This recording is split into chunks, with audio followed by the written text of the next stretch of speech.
every third show. All right, let's try this again. A little late on the draw, but what's going on, people? Welcome again to the DebatableAnime podcast. Yeah, it is. Where each and every week we bring to you the most up-to-date news in the anime world. Worldwide interwebs, we are searching to find for you the most outlandish hot takes, and also each week bring you our infamous tier list. Yeah. As I was saying, for some reason we just starting on YouTube. No, y'all on Facebook, y'all probably was good, so I had to re-up that for everybody on YouTube. On Facebook, y'all was hanging with us. We appreciate it. Drop one in the chat. Make sure y'all can hear us and y'all see us. I just had to let y'all know. No, you don't. You can y'all on YouTube. Hey, look. Mythical Inferno. All right? Some of the hottest stuff around. The original Italian-style red habanero hot sauce. No. Yes? No. And Mythical Inferno hot sauce experiment 502. Never. All right. Carolina Reaper Ghost Chili Extreme Heat 2010. I don't know what that means on the scale. Y'all let us know if y'all know what that means on the scale. The hot sauce scale. But it's supposed to be a 20 out of 10. It's supposed to be some hot sauce. It's a 20 out of 10. Some hot stuff, man. All I know is some hot stuff. It's supposed to be some hot stuff. Y'all let us know if y'all know anything about that. 20 out of 10. Why? Yeah. Why? I don't know if that's like the hottest of hot, but go ahead and say your line. I can't say it. You gotta say your line that you say for the hot take. It's hot. It's hot. It's hot, man. Okay. It's hot. That's what they saying. They say it's hot. So y'all let us know if y'all know about anything about this stuff right here, because it's supposed to be hot. Look, we gotta do it because when we did our hot jelly challenge, it wasn't that hot. Chris even said it wasn't that bad. It wasn't even that bad. And I'm afraid of hot stuff. Exactly. So for Chris to say that it wasn't that bad, but I was okay with that. And then too, I was okay with some people say, we was eating stuff with it, so that may have played. Maybe that did play a role, because we had it on some toast. We had a little Ty had some chicken and everything with us. Which, by the way, shout out Ty. Boss man Ty Quan, he ain't gonna be here today, but he told us we still had to clock in, so we clocking in and doing our job. So shout out to the boss. Taquan Thomas, he on the road, making things shake and making things happen so we can be here, running the podcast. So we appreciate him for doing what he does. Boss man Ty. I'll send up a prayer for the brother on the road. But anyway, yeah, Ty had some chicken there last time we was doing the jelly chest and everything. So people like, that probably helped y'all out. That probably saved y'all a little bit. I had some milk on the side. I'm okay with that. Like, my wife, we had ice cream and everything. We was like, yo, we ain't gonna die tonight. Y'all ain't tell me about the ice cream. I brought it up. Really? Yeah. Maybe it was hotter than I thought it was. I didn't notice it. Just shock your brain into misremembrance. But anyway, yeah, we gotta do it. We gotta do it with the hot sauce this time. Now this one right here is on a whole nother level, they said. So this is the one. But this right here is hot. I taste tested it. It is hot. So we're gonna do some real hot stuff. Not this week. Okay, good. Maybe next week or the week after. Maybe the next pod, episode 33 or 34. Y'all just stay in the loop on YouTube, on Facebook, throughout all social media platforms, and just be ready and waiting for when I give y'all the signal, because I'll let y'all know when it's time. Like about a week ahead, I'll let y'all know, or the week of, I'll let y'all know that we gonna burn our taste buds. Y'all join us. If you could find this, we got this actually at the farmers market, so you can probably find something like this if you around the NC area for sure. But even if not, probably website Mythical Inferno. Masochistic behavior. Hot sauce. Or get your favorite hot sauce and join the show with us whenever we're ready to do this. So you'll have it on standby and have it ready. So we're gonna be doing that soon. All right, but today, this episode is going to be dedicated to the most disrespected anime characters of all time. Most disrespected. And, I mean, nobody, in reality, let's be honest, nobody likes to be disrespected. Nobody wants to be disrespected. Nobody wants to be hated. Now, some people, that's probably debatable in and of itself, because some people probably like, man, some anime characters, they love to hate. But I think really, innately, deep down, Nobody really want to be disrespected though. No. It's different. It's a different. You can love to hate, but if you disrespect somebody, I don't think they accept that. I don't think people accept that well. Slightly different. Not even anime characters, in my opinion. But what do you think? Like, what's some of the most disrespected anime characters that you can think of at the top of your head? Yeah, we're talking about. Again, drop a one in the chat if you can hear us. Drop a one in the chat if you can see us. Let us know if you can see us and hear us fine. Anybody out there that's listening, that's joined the live already thus far. Now, are we saying disrespected as in like by other characters or disrespected by the fan base? Or a mesh of the both, up to. Oh, just all in all around. Yeah, and like fans, the writers. I mean, the inside their respective verses, like just the disrespect. Because sometimes the disrespect ain't in the anime. Like the character could be like a protagonist and everybody loves them in the show, but then like the actual people, hey, with the actual people, can't hear that. Vegeta. No love. You said Vegeta. Vegeta. Get straight disrespected. Right. Yeah. Vegeta get disrespected. Show enough. Right. My boy Fushi get disrespected because don't nobody even know who he is. Fushi. Yeah. That's the only reason because nobody knows who he is. He don't get no love. Fushi don't get no love either. All right, y'all. I show Fushi love. Yeah, you do because you're a Fushi fanatic. Doggone.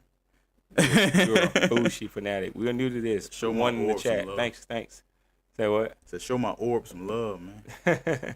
And that reminds me of To Your Eternity is gonna be coming out season 3. So anybody that's To Your Eternity fan, the wait is pretty much over. October we getting it. But yeah, Fushi is definitely one of those. But I think you talking about like in the show or actual people in general. People in general, they don't know. Just because they don't know. He doesn't get the love he deserves. Okay. I mean that's still a fair point. He doesn't. And Vegeta just get disrespected by the writers. They just shun that joke like screw you. You'll never be Goku, so screw you. And whose fault is that? Toriyama. Yeah, that's true. Yeah, Toriyama. Yeah, right. He gave him Super Saiyan 3 on his way out off the planet. Right. I mean, you waited till Daima to give this man his reward. He said, when I die, I'm going to give him Super Saiyan 3. Yeah, exactly. And then the thing about it is, he didn't really he really didn't. Can you really call that a plus, though? Like Super Saiyan 3? No. Because, I mean, my boy already went 4 and yeah. I appreciate it. This dude gets... Do you see how this guy gets treated like a king on the pod? Thank you, man. That's some good stuff. Y'all see how this dude gets treated like a king?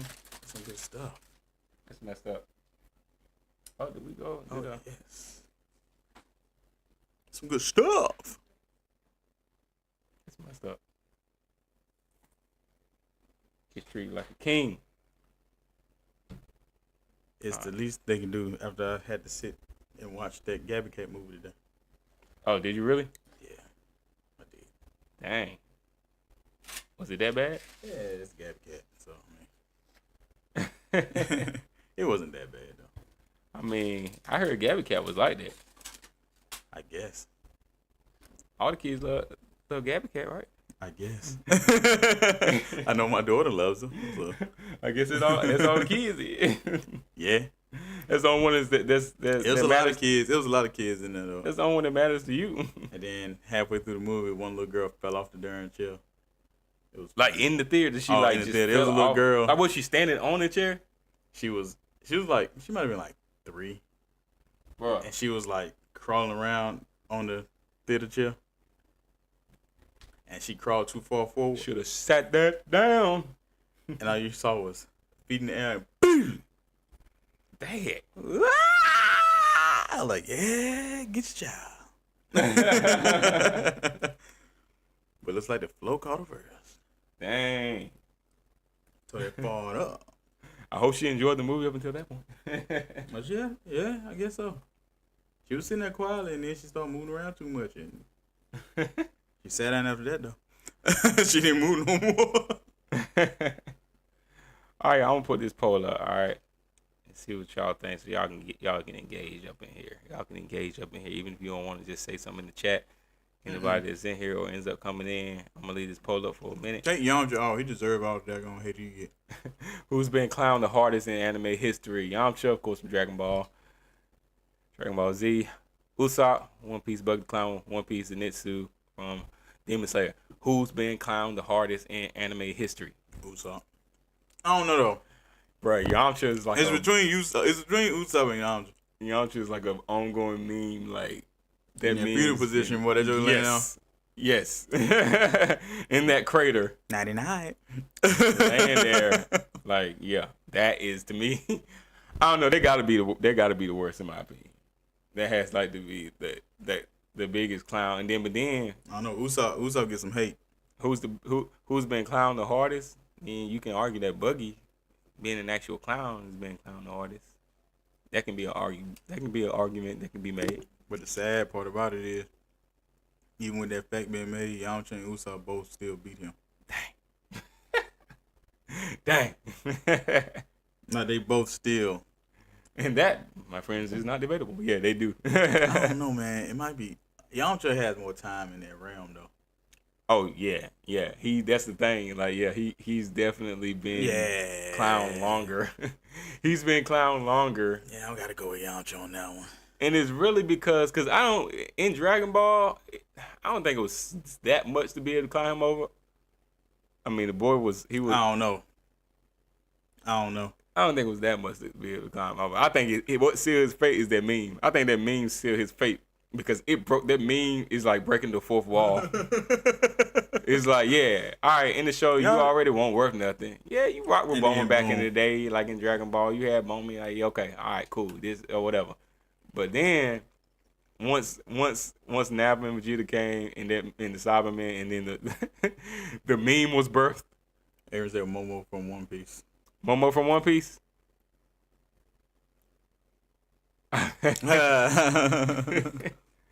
Clown. I mean, you talking about Momonosuke?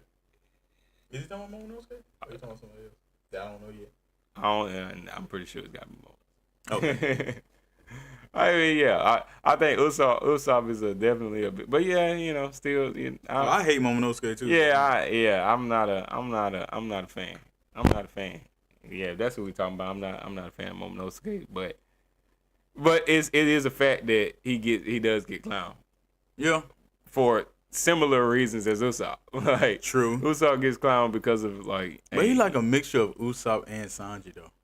Oh God, yeah, you're right. Yeah, because Usopp is just a coward. He's not like a perverted coward.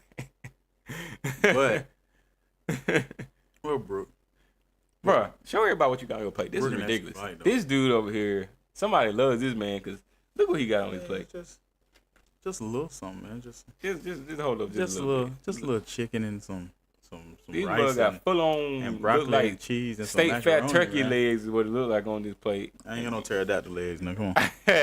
Rice and broccoli and mac and cheese. Like, I ain't talking about mac and cheese, easy mac, come out of the box and just put it in there and then just do, follow the instructions, mac and cheese. I'm talking about real deal mac and cheese over here is what it look like. That's crazy. Somebody love this man. It's crazy. Yeah. Let's shout out to my wife this time. It's all good. You know what? Put it down on the plate. Because guess what? I got aqua. I ain't got no aqua. I left my aqua down. That's cool though.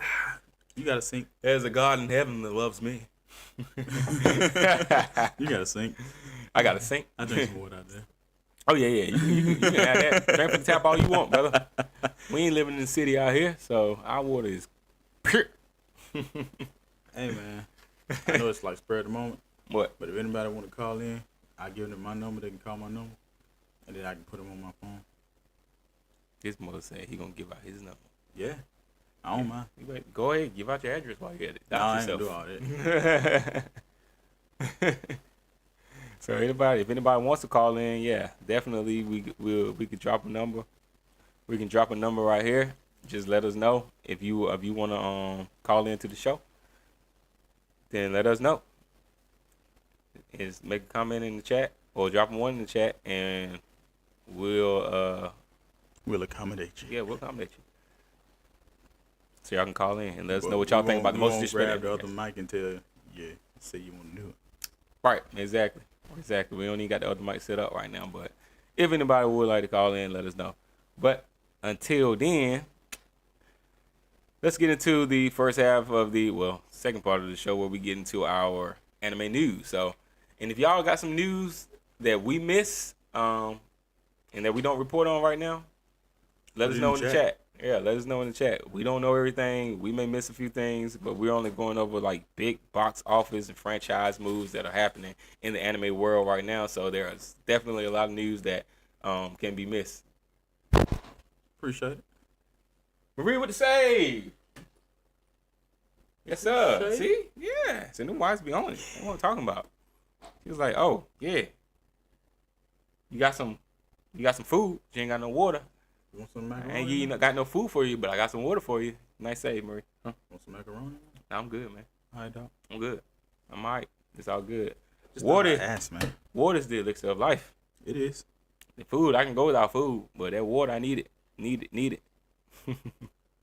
But either way, like I said, y'all, we're going to get into some anime news and let us know if there's anything that we miss in the anime news that you would like to report on or like to share for everybody to be able to see that in the chat. Alrighty, anime news, let's go.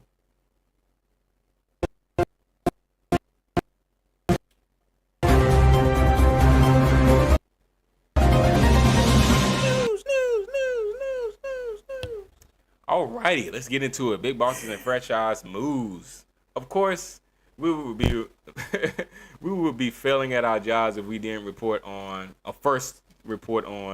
Demon Slayer, Infinity Castle, and they're breaking records, consistently breaking records. They've been breaking records since they released in Japan, and now it's continuing worldwide. What's the word now? All right, so Demon Slayer, Infinity Castle breaks records.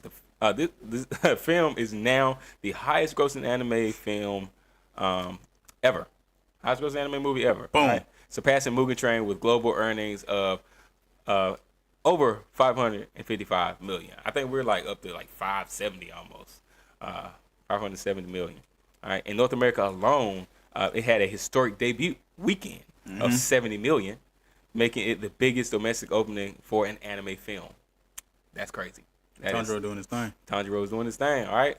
But not only this, it's gotten so big, y'all, that now not only is Demon Slayer Infinity Castle breaking records, and not only do we have confirmed 1 to 2 more releases for the Infinity Castle films coming out, but now we also have talks of live action Demon Slayer adaptation in development. Huh? So what? See, live action Demon Slayer. I was good. Adaptation. I was good. Now you don't want to mess my day up. Hey man, hey. No. When you've done all you can do with anime, what's the next step? I mean, come on. Move on to another one. Bruh. Nope. What they gonna do? They're gonna pull a Naruto and move to Boruto? I mean, come on. Come on. You gotta let them go for the gold, man. They already got it. You gotta let them go for the gold, man. They already got it. You don't have to do live action. Hey, you see? You don't have to do live action. You don't have to do live action. And you shouldn't. But but you can call it a cash grab. You can call it a cash grab. But it is good, consumable content if done correctly. I mean, let's be for real. Mm-hmm. One Piece live action isn't bad. One Piece is good. Yeah, exactly. But One Piece is the exception, not the rule. Man, exception. It's not the but the exception. Thing, regardless, that means it can be done. It can, but it's not likely. It can be done. Now there were some people. Now I ain't gonna say a lot of people, but there were prominent channels, anime news channels online, predominantly on Facebook. I would say. I'm not even gonna say any names. I'm just gonna say it was some people talking, and they were throwing around names for who they would like to see. And what was said? I gotta know now. You really don't want to know, but I'm gonna let you know anyway. So a lot of people were throwing around the name. Y'all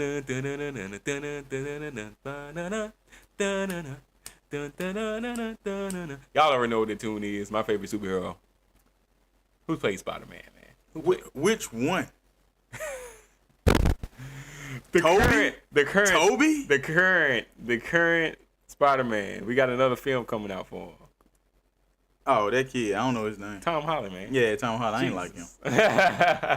So people were throwing around Tom Holland's name like a Haggy sack. Like they were throwing around Tom Why? Holland to play Tanjiro. No. Right. I didn't agree either, but No. I do not agree with that. Tom like 40 now. You can't do that. Hey man, have No. you forgotten High School Musical? No. If Disney can do it, Disney owns everybody. I was like, this on everybody. They do what they want to do. They doing it with Spider-Man. I mean, hello. This must say Tom Holland 40. Tom Holland. That's wild. No, Tom Holland like what, 30? Nah, he probably our age, but it still though. I mean, Yeah. it don't even matter. During their 40. It doesn't even matter. I think that the biggest argument against this I saw in reading and scouring through the comment section. It's live action. No, it wasn't that it's live action. That's the one. It's just that it should be, if we're gonna go Tanjiro, then we need to have someone that is going to be representing the Japanese culture better. That's what I'm talking about. That's what I'm talking about, Brace. Because I'm jumping into the Infinity Castle if I gotta watch it. Tracy, what's good That's with what your I'm homie? talking That's good about. with your homie. Hey man, you want to get on as a third chair? Hey, Bracy, if you want to jump on a call, if you want to get on the show, Chris said he's offering up a number, and you can call in and give your opinion. Today, we're talking about. You already seen the thumbnail probably about what we're going to be discussing today. But if you want to jump in and talk about it, I mean, you really can talk about anything that you want to talk about, you know. But of course, the pod today, the thing we're talking about, the most disrespected anime characters, okay? The most disrespected anime characters. And that can be disrespected in their respective verses. That can be the fan base disrespects them. They can be loved in the show. It could be a protagonist that the show, people in the show love, but the fans despise this character.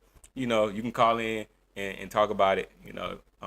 But right now we're doing anime news. Mm-hmm. But if you want to call in, just let us know in the chat. If you want to call in, anybody that's in the chat, if you would like to call in, we'll put that number up there, and y'all can call it, and you know, we can chop it up for a little bit.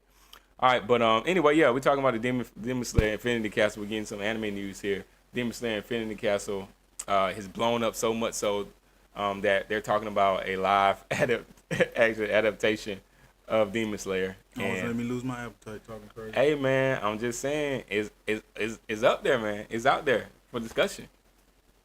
It's out there for discussion. So, and people are throwing around Tom Holland. As I said, people are saying like the biggest why kickback. They say why they're doing it, or why the biggest kickback? No, why they want Tom Holland? I don't know. Some people feel like that he'll do a good job, I guess. I don't know. I'm like, I don't understand the comparison between Spider-Man and a Tanjiro, but that's a Tanjiro. And it was like AI images going around showing like Tom Holland and then Tanjiro, and to me it doesn't even look great.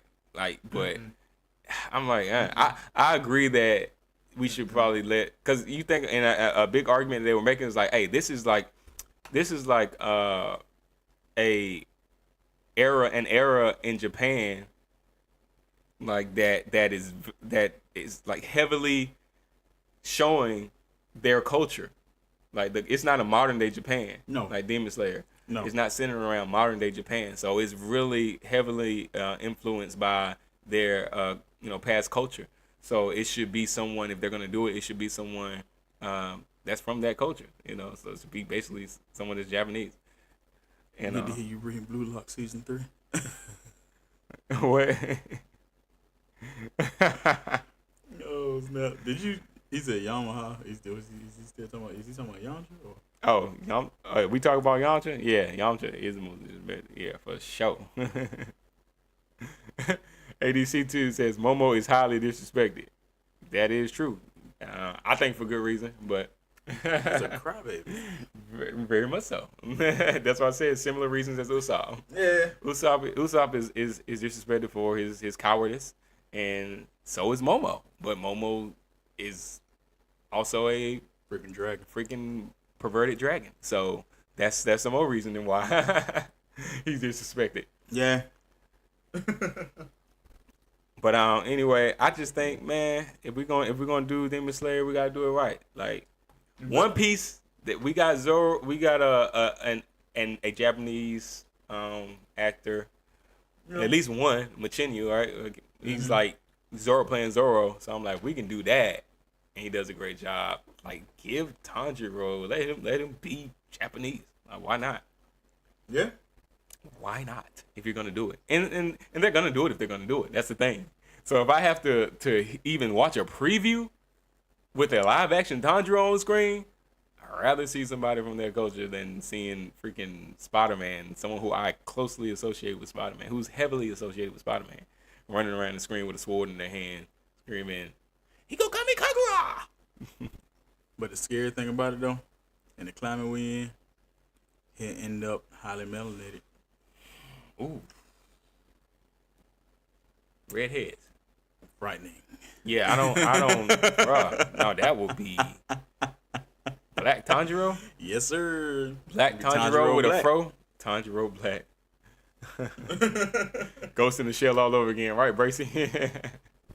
Ghost in the Shell all over again. Exactly. So reports suggest Netflix is working on the live action Demon Slayer project, though it's still in early stages with no confirmed castings or release date. All right. Moving on to Chainsaw Man, the Resi arc, box office and release updates. The film opened in Japan September 19, 2025, and is expected globally via Crunchyroll and Sony. However, in India, its opening day box office was modest. Ooh. 50 lakhs, however you pronounce their form of currency, showing regional variance in reception. So, not doing the best there. And as we said the other week, we were showing that Demon Slayer completely was demolishing Chainsaw Man over the weekend, which it was to be expected. But that's not to say that Chainsaw Man is like bad or anything. It's not bad. It's just not good as. It's just not doing as well in the box office as Demon Slayer. So Chainsaw Man fans, chill out. It's okay. You don't have anything to prove. It's just showing that more people bought tickets for Demon Slayer. And saying that the people in India, the India moviegoers, just bought it right past the theater. Right. And your arguments, there's some valid arguments like, oh yeah, it's okay though. Chainsaw Man isn't, they're extremely violent, and people are not going to take their kids to see.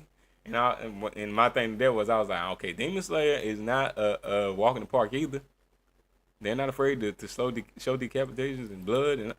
But it's just because Tanjiro smile while he do it. Right, and then on top of that, now I'm not saying that Demon Slayer is as gory as Chainsaw Man. All I'm saying is to make the point and to say people wouldn't take their kids to see it.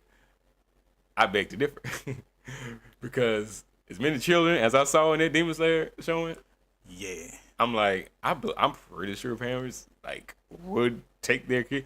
I'm not saying that I validate it or think it's a good idea to take your kid to see a Chainsaw Man film. But I'm just saying, all I'm saying is I think parents very much so would do that. Oh, how times have changed. When the first Ninja Turtles movie came out in '90. Oh God. The parents got together and said it was too violent. Too violent. A Ninja Turtles movie from the freaking '90s. It's too violent. It was too violent. Think about that. That is crazy. Yep. But that did happen. Yeah, they were revolting against. There were people that was parents that were complaining about how. And that's why they changed the formats of the next movie. And that's why the next movies were trash. Trash. Yeah. So it was bad. Yeah, Ninja Turtles. Ugh. The original Ninja Turtles film was on point. Oh, it was on point. It was on point. It's the best one yet. To me, I agree that it is the best Ninja Turtles movie of all time. Turtle films to date in 2025. It's the OG Ninja Turtles that came out in 1990. That one was like that. I mean, from the cast and how they had the costumes for the turtles, like Perfect. everything was Good stuff. good. The each individual turtle and their their characteristics and mannerisms, how they acted, their personalities, everything was like on point. But the new Ninja Turtles that they had come out, I wasn't really a fan, to be honest. That joke said I wouldn't take my kids to see the word chainsaw, let alone a movie. Percy's wild, bro. Dang, that's wild. But yeah, that people would do it. Snap. People would do it. Like there were. I don't know, Bracy, when you saw Demon Slayer, I don't know if you noticed that there were a lot of kids there or not, but I don't know. Don't tell us you took your nephew. Well, your nephew's probably older now, but yeah, I don't know if you saw any like children, but we saw children in Demon Slayer. So I mean, I wouldn't hold it past people if they would take their kids, because everyone has different morals and values and standards and what have you. So they may look at it as like, oh, it's just animation, and we appreciate the animation of. Even if it's blood and guts and gore and eyeballs and things flying everywhere from this chainsaw demon cutting people in half. But,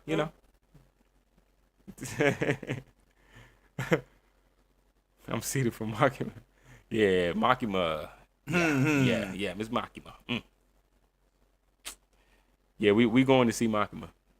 As grown men, we owe her that much. But them children, leave them children at home. Because they don't need to see Makima. They don't need to see the Chainsaw Man. They don't need to see none of the, like, don't need to see nobody. Kuroji. They don't need to see nobody. that's cutting anybody up. and Chainsaw Man is just full of that. A lot of people be there just to see Miss Kuroji. Miss Kuroji? Yeah. Oh, you talking about Demon Slayer? I'm talking about Demon Slayer now. Yeah, some people probably did just to go see Kuroji. The live action. Oh yeah. People go to the live action just to see me. Well, again, it's on Netflix, so you gotta remember DEI scores and all that jazz, like you just said about Tanjiro. Yeah. Getting race swapped. Yeah. Miss Kuroji might be them. Yeah, you're right. Or he him. Yeah. I'm just saying, it's a possibility. Let's not rule it out, people. This is true. That Miss Kuroji could be not what we saw in the anime or the manga. Let's be real. True stuff.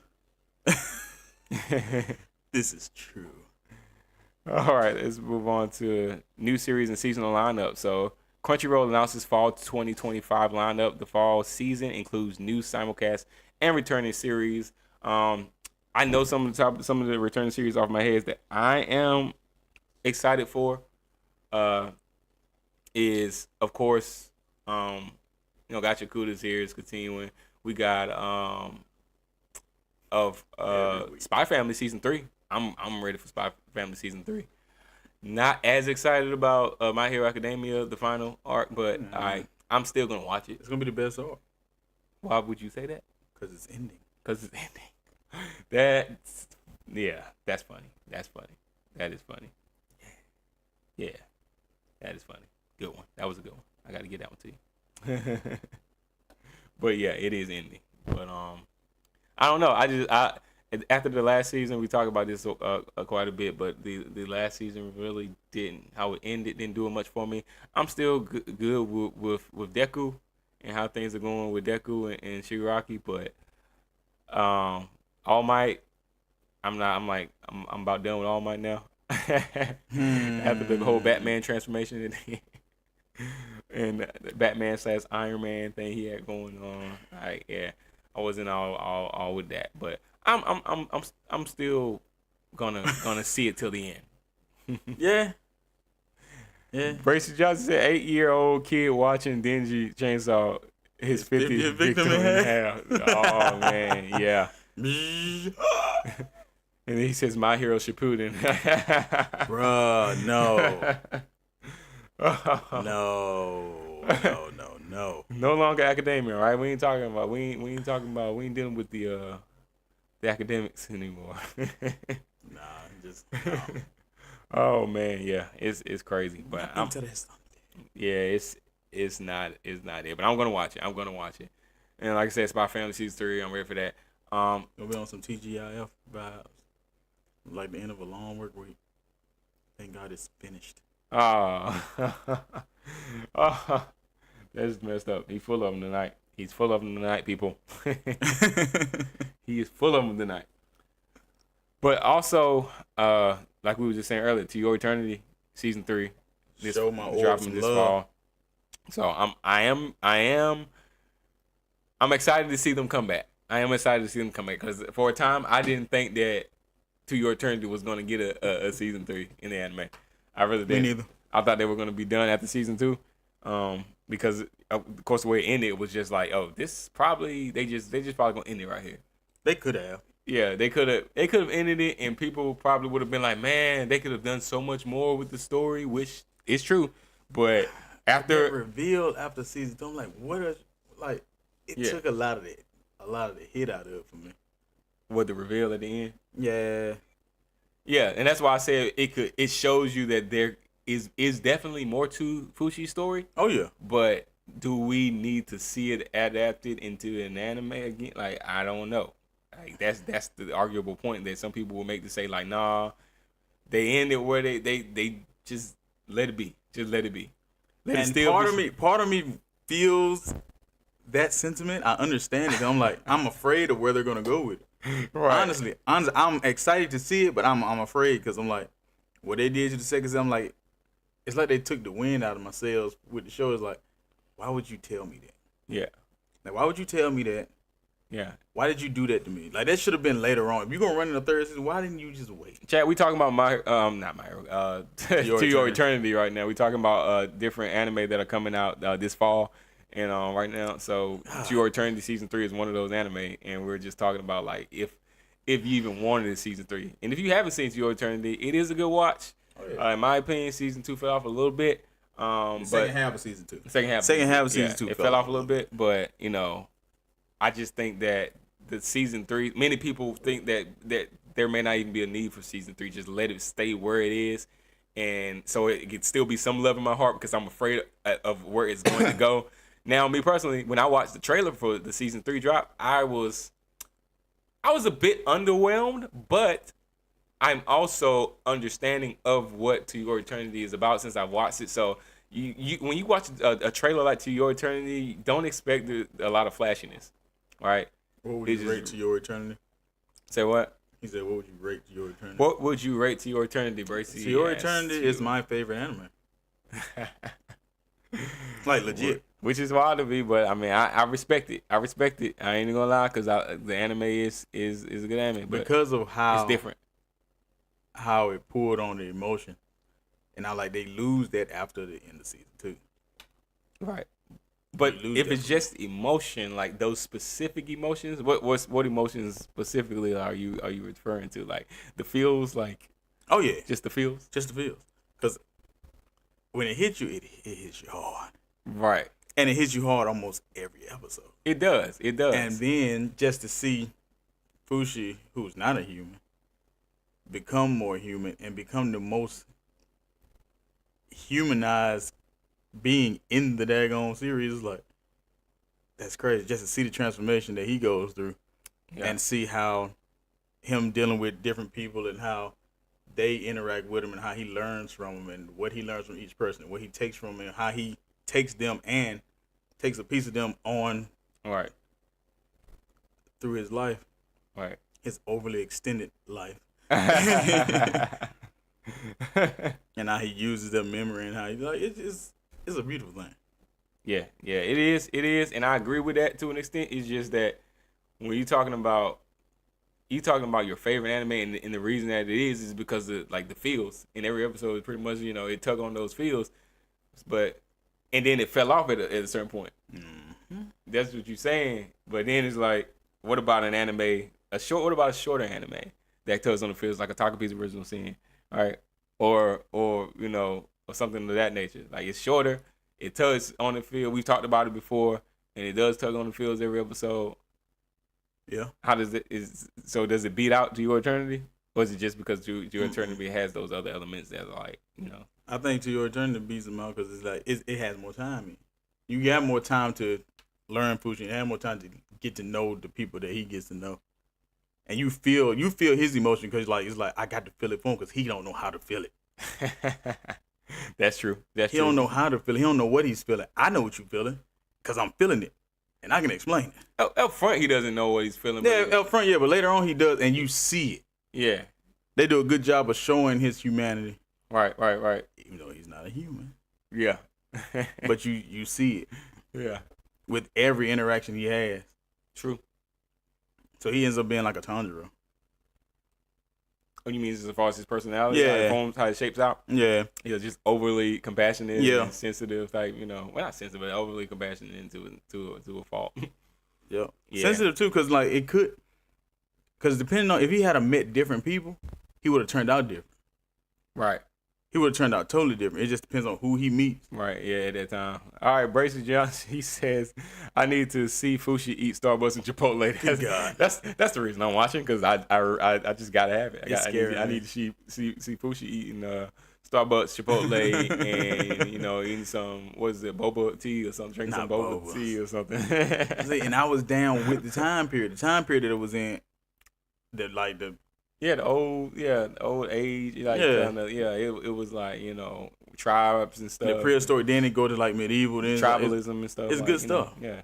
I love them time periods. I love history. So seeing that in anime and like going, but now it's coming to the modern. Now you current. I don't know how to feel about it. I don't know how to feel about it either. Watch the trailer and it's a lot of that. But anyway, yeah, Bracy said I'm about to put my friend onto it because I want to see him cry. You're evil. That is. I guess technically that's what I did when I showed you the intro, and I was like, dude, we was in the work truck getting ready to do a job. He was like, man, you got to watch the first episode. I couldn't even work after I finished. I did. I'm like, why would you do that? I did, bro. I was like, yo. And then the best part about it, Utada was in the intro.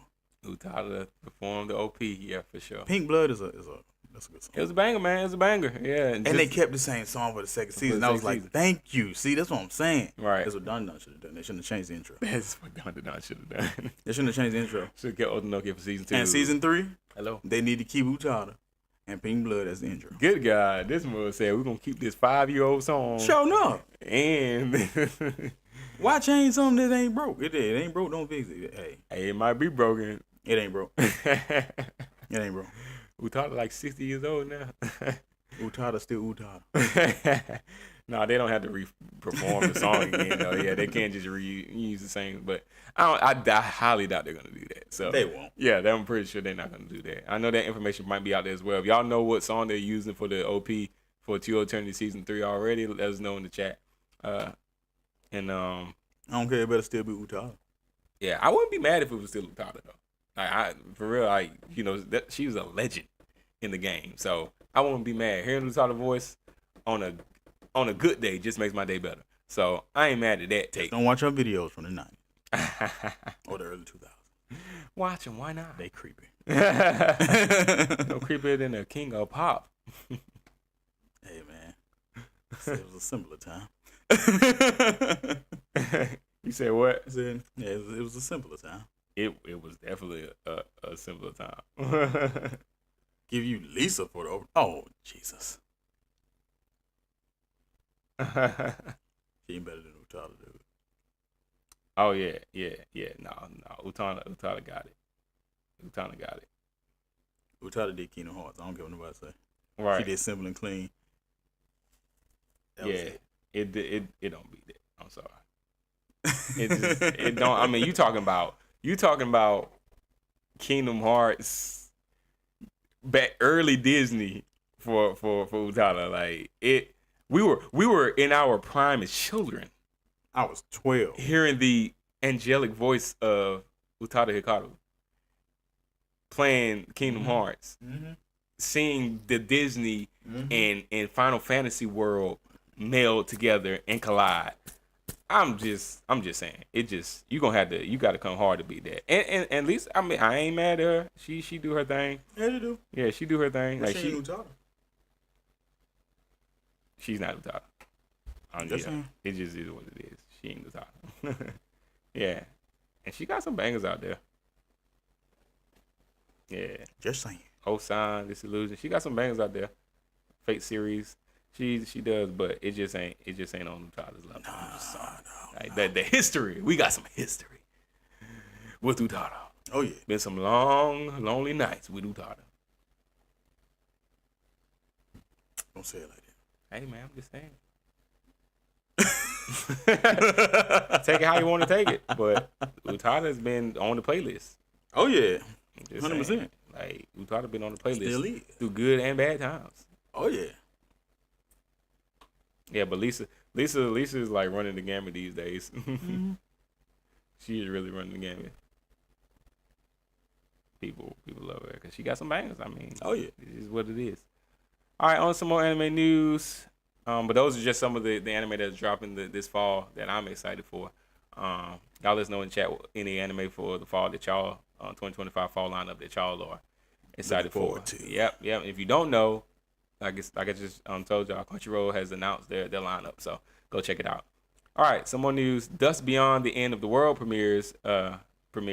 This original sci-fi post-apocalyptic anime by PA Works launched September 26, 2025. It's licensed by Senta Filmworks and streaming on High Dive in North America. So, Dust Beyond the End of the World. I haven't seen it. Apparently it's pretty good.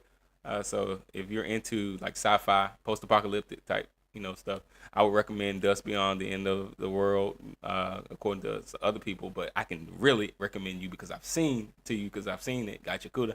It's a pretty decent anime. The power system in that world, as I said before, is very unique. I ain't saying that. Dude, tripping. Oh boy. Got Yakuda. Yeah. There's no other way to say it. I'm sorry. Yeah. If it is, y'all let me know. Savis, The Sound of Heroes, announced a new original anime music, that's hero genre, by Studio Volin, will debut October the 5th in 2025. Crunchyroll has streaming rights. So SIViz, The Sound of Heroes. Netflix Splinter Cell animated series. Splinter Cell Death Watch is coming October the 14th. So any Splinter Cell fans, any fans of the game, you got an animated series coming out October the 14th. All right, 2025, with Liev Schreiber voicing Sam Fisher. So we got one of the greats voicing Sam Fisher. Star Wars Visions Season 3 returns.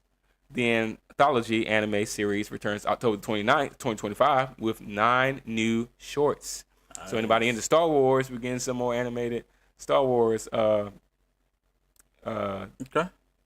consumable content for you there.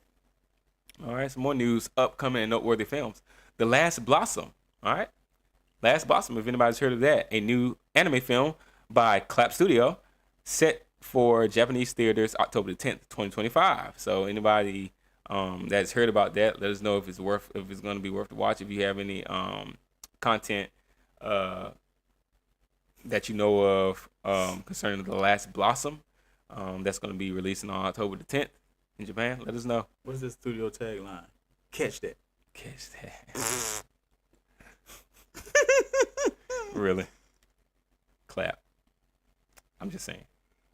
It is what it is. This guy, though. Oh, boy. All right. Rising of the Shield Hero. Let's wrap this anime news up. Rising of Shield Hero Season 5 announced. All right, among the latest in series renewal news. So we already know that we're set for Season 5 of Rising of the Shield Hero, which is it's good to hear. It's good to hear because I think, they had such a strong start. Mm-hmm. The Rising of Shield Hero has such a strong start. And then, they just started Season 2, 3. They got time to come back. They can I think Season 4, it set some good foundation for them to be able to make a good comeback. You have those seasons where it's just foundational. They're just setting foundation, right? Yeah. For the next season where you're going to have a lot of your, peak episodes, high rating episodes. Mm-hmm. But you just got to, with anime, it's just one of those things where you just got to give it time. It is what it is. You got to be patient. So, Rising of Shield Hero fans, do not fret. Season 5 is already confirmed. All right. Bracy said, "Who asked for more Shield Hero?" Dang. Dang, Bracy. Ain't like that, is The it? Shield Hero hate is wow. It's not really though, because we already know that it's a lot of hate, and for valid reasoning. Oh yeah. I mean, like I just said, it had a strong start. It had a strong start. In my opinion, it did have a strong start, but it did fall off hard because there was a lot of support behind it, and then it was just like, what are y'all doing? But I think it's those fans, the original fans, that are like still hoping and hoping and hoping. Mm-hmm. So yeah, I mean, hey, praying for y'all, because I jumped off the ship a while ago. I still want to see it do well, but I can no longer just be like, I'm just dang like the Rise of Shield Hero is just keep hope one of alive, my favorites. man. Keep hope alive. I can no longer say that. It's not in my top anymore. So Ain't nothing wrong hasn't with been for a keeping long hope alive. time. Yeah, there's nothing wrong with keeping hope alive. Because I still got hope that Don't we're gonna say get it. a season 2 Don't say it. of Dead Man Wonderland. Oh my God, I'm gonna keep hope alive. this dude, this guy. Do you not realize Give me my season 2. that we're getting a Shut up. Naruto remake? But I was just with you on keeping hope alive, so I'm gonna just be quiet and we just gonna move on. Your Dead Man Wonderland hope, you know, I'm glad to see you got hope in something. All right, y'all. So that's gonna do it for our anime news. Of course, again, if there's any news that we missed or that we didn't report on that you know about, drop it in the chat. Let people know. That was a high peak in the first episode. That's it for our anime news.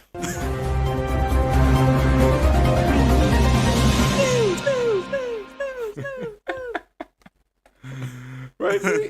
Yeah, y'all. That joke going in, boy. You going in tonight, I man. think I need him to get on the mic. Y'all, yeah. You going in tonight, brother. Yeah, you going in tonight. True. Dang, he done had something to say about every freaking anime. But he ain't say nothing bad about Your Eternity, though. Of course not. You know, the things that you're a fan about, it's hard to critique those things. You know, it's hard to critique the things that you hold as, you know, highly esteemed. No, I love it. I still critique it. All right, I'm going ahead and end this poll. So the poll was who's been clowned the hardest in anime history? Yamcha, Usopp, Buggy the Clown, Zenitsu. Of course, Yamcha. With the overwhelming 83% over everyone else. Usopp got 17%. So definitely they were. I mean, it was pretty much given. Oh yeah, Yamcha, that was gonna be.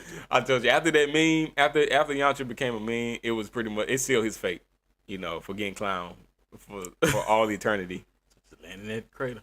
Yeah, Yamcha could come back and pull a Gohan and go beast mode or something like And that. they still gonna show him in that crater. And he gonna be in that crater, curled up in the fetal position. Like, You get disrespected more than Child Tzu, that's saying a lot. That is saying a lot. who was nothing but a glorified dust bunny. That's it. That is saying a whole lot. You That Joker hopped on Nappa and exploded into a cloud of dust. And Yamcha said, "What was that?" Oh, Nappa. Yeah. Like, Yamcha ain't say nothing. No.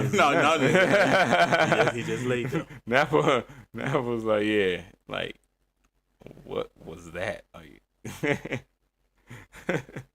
it's real sad. I thought it was funny. It's real sad. It's very sad. And to see how weak they was, they did. Exactly. And the fact that he did nothing to him. Nothing. And then Yamcha's still in that category. Like, dang. People trip off Krillin, but I'm like, yeah, Nah, nowhere near get tripped off as much as Yamcha. No. So definitely one of the most disrespected anime characters. So that was a good. I agree with that poll right there. With how that poll turned out. I very much so agree with that poll.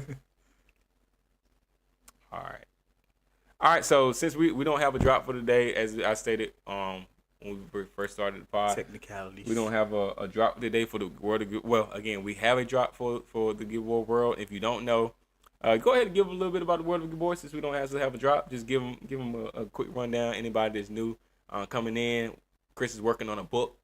I'm just gonna let him give you a little bit of information concerning that book and some of the workings. If you want to drop some more information about it, or how y'all can support things of that nature. Okay. Before we get into our infamous tier list for this week. So, it's a book I'm writing. It's called Geborg, Legacy of the Watchers. It is a book about a man named Mace. Maryland Avery Crispus Elliott the Fourth. Mace Tongue twister. Yeah, it is. I had to say it slow. So, he was a former preacher. He started preaching some controversial things about giants coming back to the earth. He got kicked out. Got exiled. He went out into the wilderness, started doing this little wilderness survival thing. And then the giants came back and they started killing people. And he decided, I'm going to save humanity. So he goes to fight them. And he has a team with him. And they come along and they fight him as well. And people die. And there's a lot of blood and guts and gore and things like that. So, Chainsaw Man fans, sounds like the book for you. Very gruesome. Hey. But I'm pretty sure it's gonna be a little bit of something for everybody. Oh yeah, there's some depth into it. It ain't just a bunch of killing. Yeah, there's a lot of substance involved, but you got to look into it to find it. But it sound dope. Like, yeah, it does sound dope. I again, as I always compare it to like a Attack on Titan meets the Witcher type, dark fantasy anime. So if you're a dark fantasy anime consumer, this is something that's gonna be that's for you. So every week, come back next week. I will be dropping some more characters, some more monsters from the bestiary, for you all to be able to get a little bit of insight into that world. All right. If there's nothing else that you want to tell them about the book, we'll just get into the infamous tier list for tonight. Run the tier list. Run that tier list. Y'all stick around. Tell your friends to join in. We're about to get into our tier list for tonight. Talking about the most disrespected anime characters. We're going to be ranking some of those characters in the tier list. Let's go. Let's do it. Let's do it. Let me pull over to my tier list. All right. All right. And come on, somebody.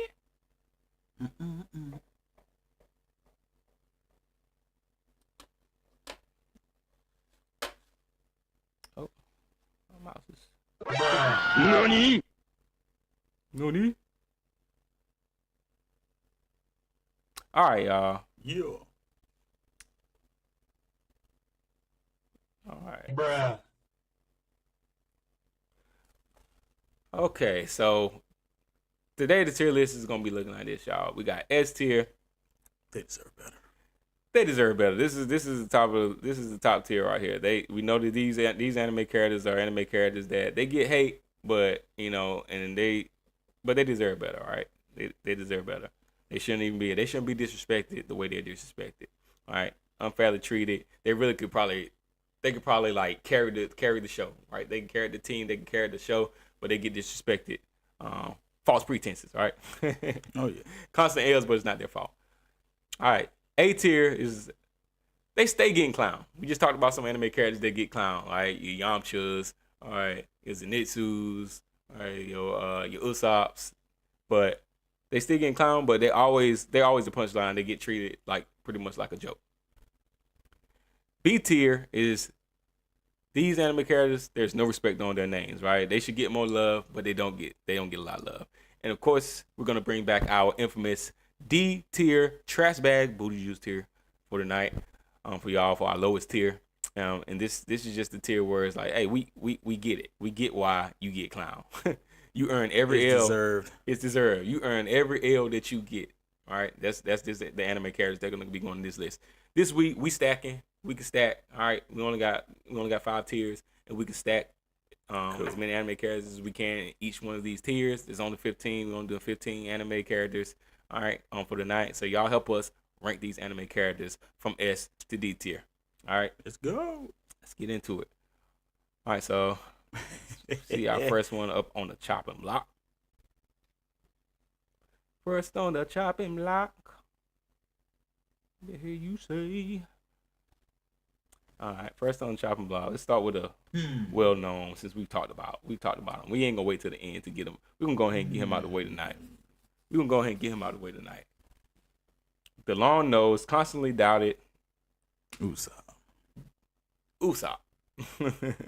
Usopp. the brave coward. How you be brave and a coward at the same time? Hey man, it happens. I wouldn't consider him brave, but there are certain times where he has, you know, as you remind me, because it's been a while since I've watched a lot of the, you know, post Wano One Piece. It's been a long time. So I forget a lot of the things, as if there are a lot of things that Usopp does that aren't cowering and running and crying and screaming and yelling, cowering in fear in a corner somewhere. If there were a lot of feats that he had. So he has more I retract that diseases statement to say a else lot. on One Piece. More diseases? Mm-hmm. Oh. That I can't go into the island disease. Yeah. Lies. Yeah, lies. Right. Exactly. Bruh. A bunch of lies. That dude, man, I'm telling you. I just don't know. It's Usopp. So what we think about ranking Usopp tonight? Y'all let us know, too, what y'all think about. Or y'all think they should give be him ranked. a C, man. See? See, what you're doing is being a little too fair on Usopp. Yeah. But yeah, it is alright. But yeah, that's. I mean, I ain't mad at it, because that definitely would be fair. Like, I don't think anything above C. Like, I can't see giving him B. Like, there's no respect on his name and his you know, reasonable. But I don't think he should get more love. It's for good reason. All right. They bring disrespect. He brings disrespect on himself. So it's kind of deserved. Yeah, it is. Like I said, I can't argue that it's deserved. We ain't gonna put you in the trash bag booty you still, but me personally, it's only because you on the Straw Hats and Luffy let you back in. Yes, exactly. Because Luffy love him, I can't give him a D. Yeah, I can't give you D. You know, I can't give him a D. Right. And he done saved Luffy life a couple times. Yeah, so you know, but the reason he get clowned, is valid. So when we talking about you being disrespected. You get disrespect for a reason. Yeah. Right. And then it might have been even better if you didn't have betrayal of my captain in your portfolio. if you didn't like fight your captain. Zoro fought him one time, I know, and slashed him across the chest. Back when they was on Sky Island. What, Luffy? Mm-hmm. Like a betrayal move though? Yeah, Zoro was being controlled. Yeah. He had fell asleep in there. Right. I'm talking about the dream catcher had got him. Yeah. I had to be something. I had forgot all about that, but you're right. But that happened, but definitely within context. Yeah, it wasn't on his own accord. Usopp was in his wrong mind. His wrong mind, which is his normal mind. So, you know, it's just Usopp. So I mean, he was being stupid. Yeah. Right. So that's in his portfolio. So I mean, technically, you could say attacking is in Zoro's portfolio, but within context, yeah. So to say willfully and knowingly attacking your captain with invalid reasoning, which that part is debatable, but I'm just gonna say invalid reasoning. That's on your portfolio, dude. So if that I would have been with him if he hadn't said, when they said that Mary's dead, he was like, I know. Like, what? So if you know, if you're not, you can't. What's the point about now this? your lawyer can't even go to and say, all right, he's mentally unstable. Your lawyer can't even go and say that for you. Like he's not right in the head. So that's why he does these things. So lower that sentence. Can't even do that for you now. Because you just went up there and said, no, I'm fully aware. I'm in my right mind. I know exactly what's going on. I'm not crazy. Good God, you got daggone East Blue daggone Usopp over there. Hey man, we had to. This is how I see Usopp. That's how I always see him. Good God, dude. He ain't got no muscles. Or no goatee. For what? That joker still got the baby slingshot, man. Still got the baby slingshot. He may as well have it. Nah, he got Comatose now, man. What you doing? What you doing with it? That's a miraculous thing. You doing some life changing things in the straw hats for the straw hats. Oh boy, come on now. Yeah. We over here tripping. He got some stuff, man. He got some stuff. He done did some things. He got some stuff in the did some things. Yeah, he done did some things. All right. Did some things. All right. I think we done exhausted this one right here. Let's move on. I think we done this next one I'm pulling up too. I think we done talked about this one too, but y'all already know what it is. You know he was gonna be on the list. Yamcha. Dragon Ball Z. Leave him right there where he at. Don't move him up. Put him back down there. Meme legend, right? He turned into a punching bag pretty much. Yeah, he in D. Dang. D tier. Trash bag booty juice. All right. Okay. All right. I mean, Ty ain't here to save nobody from the Dragon Ball Z verse tonight. I doubt he would. He will be highly pissed that he is under Usopp. Under Usopp though. Yeah. Ty can't be here. Boss man, just know I do. Please don't deduct any of my pay for the night. This is Chris right here talking. Oh snap! So you got the picture up there though, so he got to go in there. Just because you put that picture up there, and you could have found another picture. He might have been with Usopp. Are you sure I could have found another picture? You probably couldn't. It's the first one up that I see, and it's the easiest one for me to pick that actually has a background. God, that joker up under the ground. Deserve every L he got. We get why you get clown. I definitely get why you get clown. So if anybody's gonna be on in the trash bad booty juice to tonight, it's only right that we started off with Yamcha. That's all right.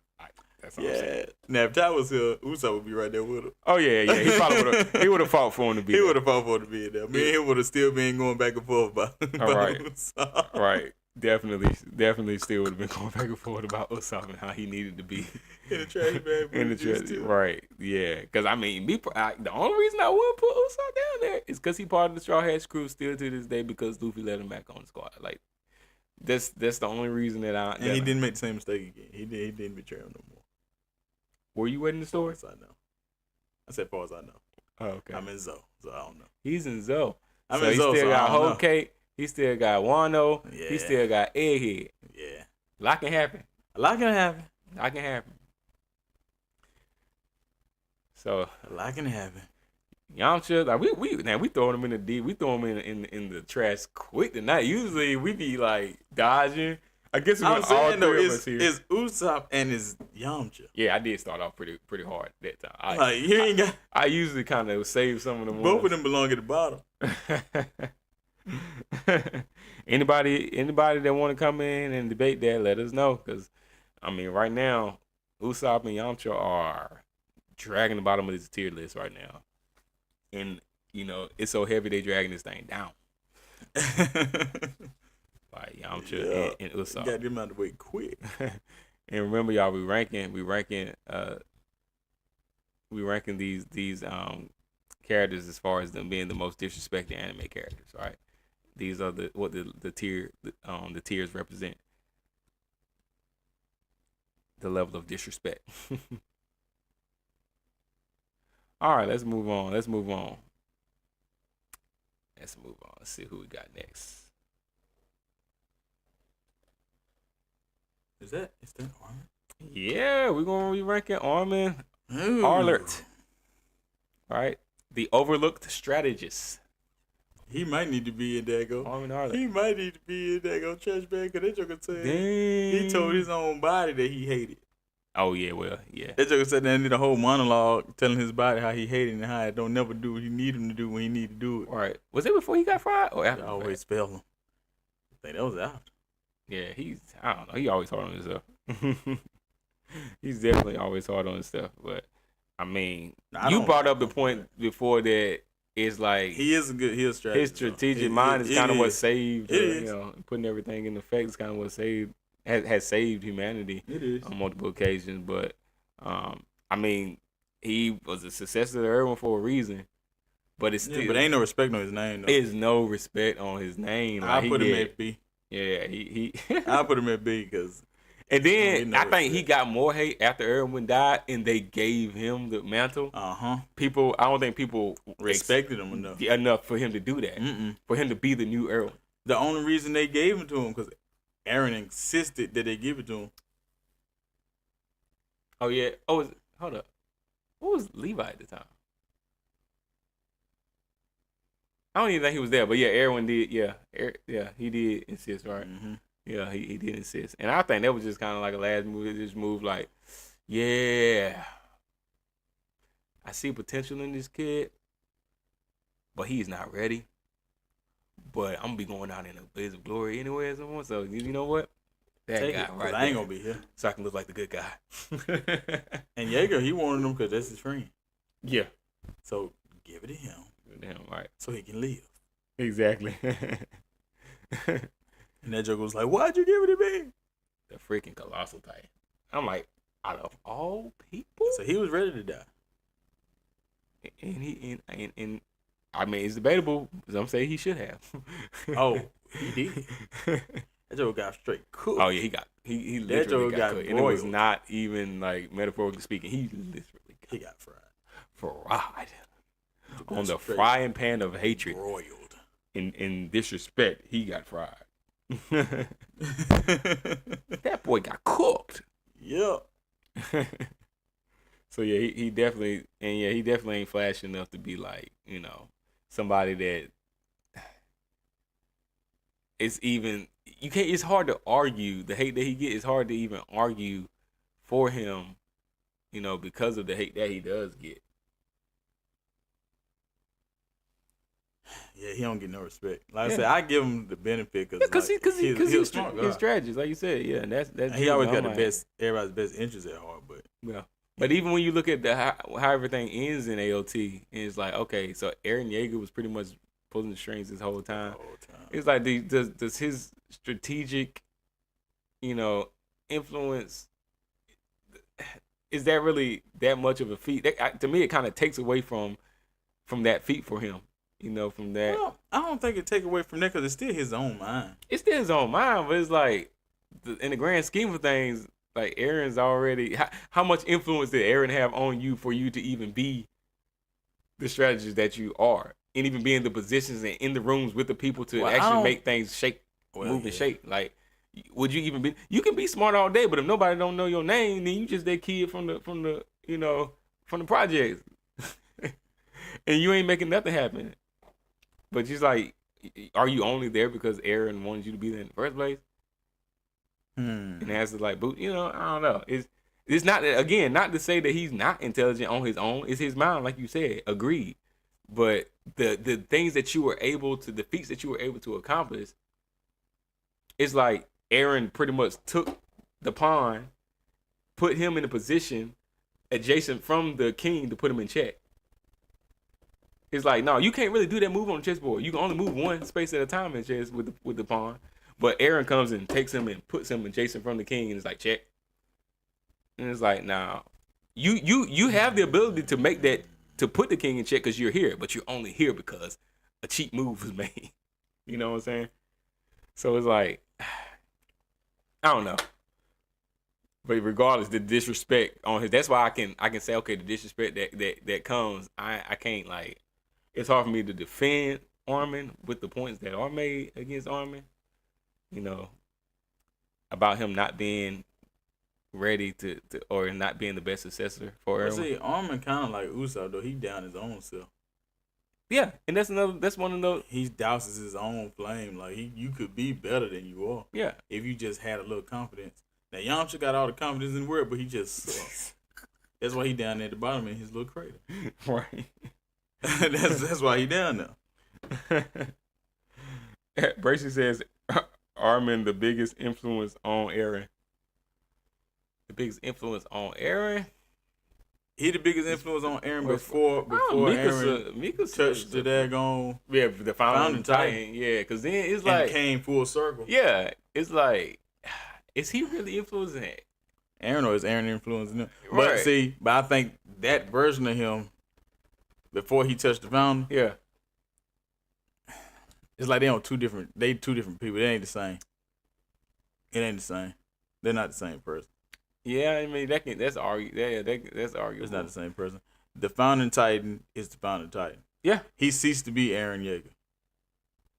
Oh well, I guess I see your point there. Yeah, he's like you saying basically He's he the wasn't founder same now. person. Like, Yeah, I can see your point. I can see your point. But and that's the thing with all that's why Aaron's just the when you vessel. start talking about time loops and time skips and jumps and stuff like that, and multiverses and all that stuff, the conversation is about to just get wonky because it's like at certain points like nothing matters, but everything matters. Yeah, it's an ending loop. It's a never ending loop. It's a never ending loop. Like he had to touch the founder. Like at some point, it's like Aaron had to be Aaron. Yeah. But was he always the founder? It's like yes and no. Yes and no. It's weird. It's weird. It's just this weird endless loop of but in order to activate Aaron being the founder, he had to touch him. He had to touch him. If he had never touched him, he would never become the founder. He'd never become the actual founder. Right. But it had to be a starting point, basically. It had to be a starting point, So before that, could we say that Armin, heavily influencing him? Yeah. Yeah. Mikasa. Maybe. I don't know if Mikasa was an influence. Yeah. He was more of an influence to her than to him. I guess it can be argued that he was more of an influence to her. Yeah. Than the other way around. But even with Armin, I'm just like they kind of followed him around, but Armin did challenge his thought process a whole lot of the time. Mikasa really, she never did. She just jumped in to make sure didn't nobody kill him. Right. Before his time came. Bracy said Aaron's main goal was freedom, which Armin put into his head. But then, like you said, when you touch the founder, it's like he really ain't the same. So, if like I said, pre-founder. So basically, pre-founder.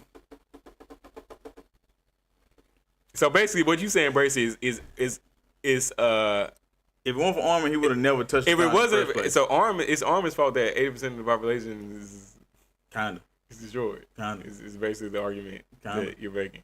It's Armin's fault. It's basically what you make. Armin he was complicit in it. Because he influenced him to go on the journey to touch the founder in the first place. Because if he had to stay there and just stayed around, he would have got 8. Yeah, I mean, he would have never joined the force, and he would have just chilled out, and he would have got killed by one of the Titans. But he still got 8 multiple times, but still. and that's the thing. He got 8, but he came back because he had the daggone right. Yeah. Yeah, it's like because he had the attack type. He had the attack type. so the whole time he had the attack type. Because his freaking daddy. He put it in. So he had the attack type, right? So it's not like he was just gonna die anyway. So which is like, is that the founding influence again? Like that's where I'm like, I don't know how influential Armin really was in his efforts. But he didn't know any of that. He didn't know any of that. Oh, he knew when he turned into the attack type. He knew someone right. yeah, he knew that. But I'm saying he didn't know he was the attack type until that point. He even said that. He said yes. He even said that. Even said what, Brace? I'm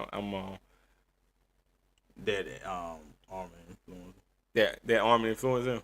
Oh, he said a whole lot of things. He also said that the best move was for 80% of the population to be destroyed.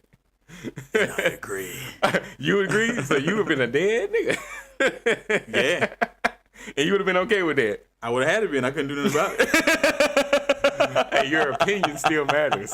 No, it don't. Not if I'm dead. It don't. Up until the point of the rumbling, and you not escaping. Oh, stop. Once the rumbling starts, nothing else matters. Yeah, I guess not. Up until, But at that point now, Mikasa was the most influential. Because without her, he wouldn't have been dead. Armin won't kill him then. Armin won't kill him. Armin tried. He tried to fight that boy. I was like, you ain't gonna make it. You are not touching the founding Titan. Like, now he might could have beat him before he started learning all the attack type stuff, but because at first Aaron couldn't fight. Yeah, no, he couldn't fight. He was trash. Yeah, he was trash. He just had a lot of daggone heart, but he couldn't fight.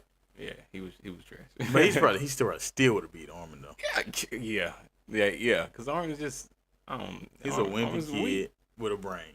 Yeah, Fighting is not his Not forte. his forte. No, it won't. At all. Even with a colossal titan, fighting is just not his forte. That's why he's a colossal titan. He just sit there. He just sit there and steam. Yeah. He said, you know what I'm gonna do? I'm gonna get hot. I'm gonna steam y'all to death. It's hot. Right, it's hot. From a distance. But when I do come in, I'm coming in hot and I'm coming in with big feet. Yeah. That's what I'm gonna do. Joe just make himself and just drop from the sky. All right. So where we putting Armin at? I put him at B, man. Where y'all want to put him at? Where y'all think Armin should reside? Yeah, in the chat. Because I'm gonna say B. We can give you 15 seconds. If nobody responds 15 seconds, we're gonna put him in.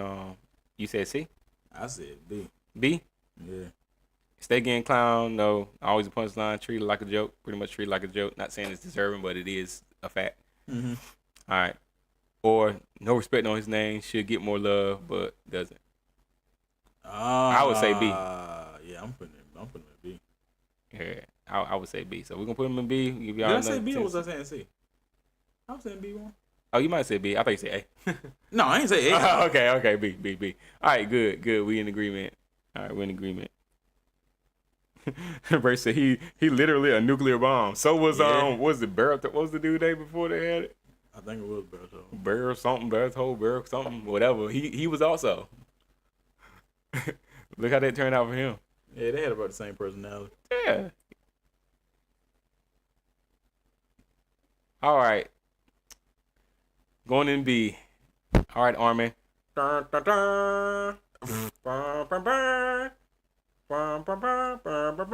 No respect on his name. All right. No respect on his name. All right. This tier is they should get more love, but they don't. Okay. All right. Is that fair? The reality is they don't get much love. No respect on their name, and there really ain't much respect on his name. Nope. It's just reality. Like he don't even respect his own name. He don't respect his own name.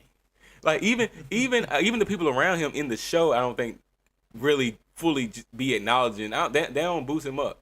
They don't be glazing his brain like, like, oh God, Armin, you were just kind of get more respect than he do. That's what I'm saying. So it's just a fact. It's just a fact in the world of AOT and in the fan base of it, like of anime. He doesn't get there's no respect on his name. Nope. It just is what it is. But it is arguable that he should get more respect. So that's what we are. Yep. Moving on to the next. All right.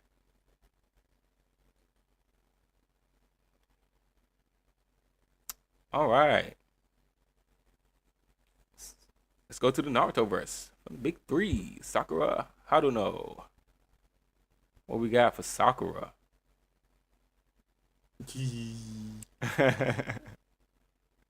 What we got for Sakura? Come on, somebody. Come on. Tell me something. Everybody gonna want to put in S. Hey, now me personally, I'm not a big Sakura fan, but I will say that from what I've seen in Naruto, she's annoying, but there you do see growth points for her. Oh yeah, you definitely see growth points for her. So, I mean, I wouldn't. The biggest feat, I guess I would say, like what's the chick name? The moon chick that's white in like Kaguyama or Kaguya or something like that. I think it's like Kaguya. I think so. Let me know in chat if I'm wrong, but I think it's like Kaguya. But when Team 7 had come back together and they were like fighting Kaguya, I think she probably would have died. It's not like she did a lot, but still, she didn't die. No, she didn't. Yeah, and then in the war arc, she healed a lot of people.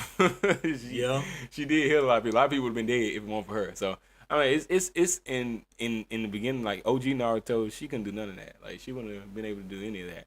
So I mean, she did. I said she come way up, but yeah, she showed a lot of growth. But I'm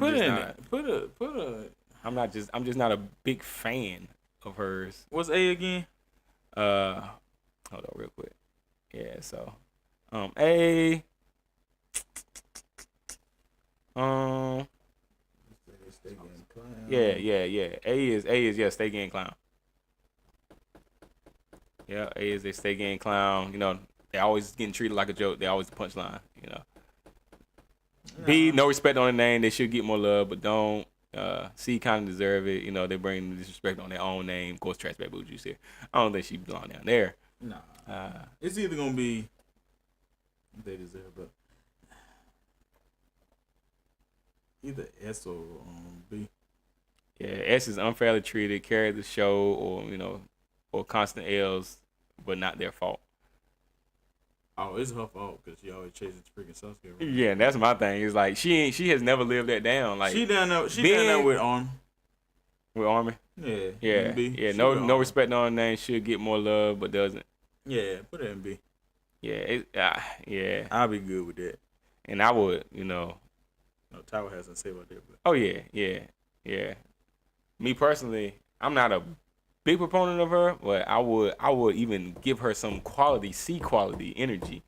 Kind of deserve it because like the way she treated Naruto in the beginning, like the way she used to treat him and stuff, and like you said, chasing after Sasuke and stuff. You know what? And for that once, you bring some. You know what? She gets C because she pulled it daggone Naruto. I love you. Naruto was like, what? Right, like shut up. All this time. Like, yeah, put it with Usopp because she pulled that bull crap. Bad. All because she pulled that crap right there. I forgot all about it. All right, somebody got to save her. Somebody better save her. I'm gonna give y'all a little chance to save her. Like, but that's stuff like that is the only reason. Save her. You don't wanna be. Yeah, so stuff like that. I'm like, you bring the disrespect that comes. You bring it on yourself. Yeah, cause you pulled that bull. Cause the way you were treating Naruto, that's why a lot of people they haven't lived that down. Like you haven't lived that down, and you were pretty useless up front. So it's those things that's kind of like, yeah, she still haven't lived it down, even though she has clearly shown signs of growth throughout the series. It's just like you haven't lived down the uselessness of your past, and because of the way you were treating Naruto in many cases, and you were such a freaking Sasuke fanboy and he would play you, and you would still just keep coming back. Like people overwhelmingly did not like that. So the disrespect that you get, there are instances where it's like, oh, okay, it's kind of deserved. It's kind of deserved. All right, so ain't nobody gonna say this, girl. Then I'm sorry, but we're gonna have to, at the words of, all right, boss man, I'm telling you, boss man Ty, if you seen this, it's not on me.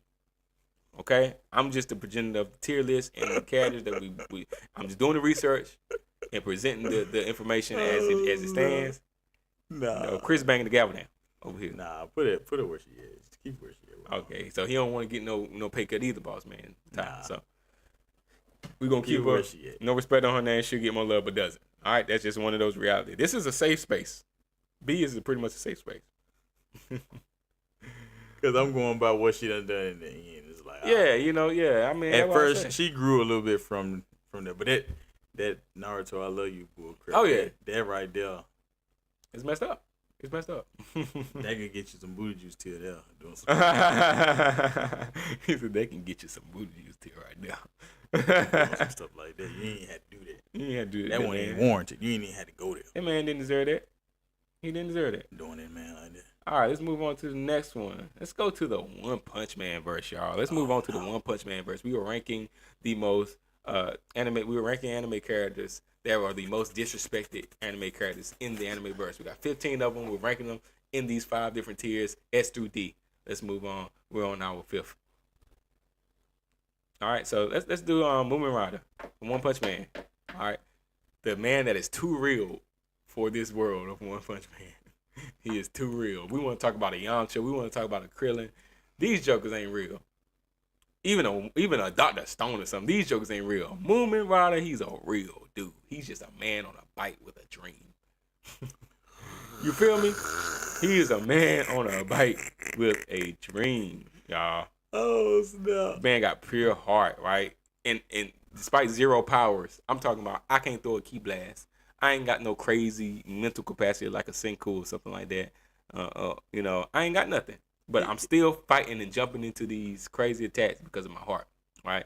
Similar human courage. You want to talk about Usopp? Usopp ain't even real human. Like, stuff that be happening, like, no, this dude is real. This is a real hero. This is what every human aspires to be. Moomin Rider from One Punch Man. Moomin gonna be mooming down to then we Usopp. Dang, come on now. No, Rob. No, dog.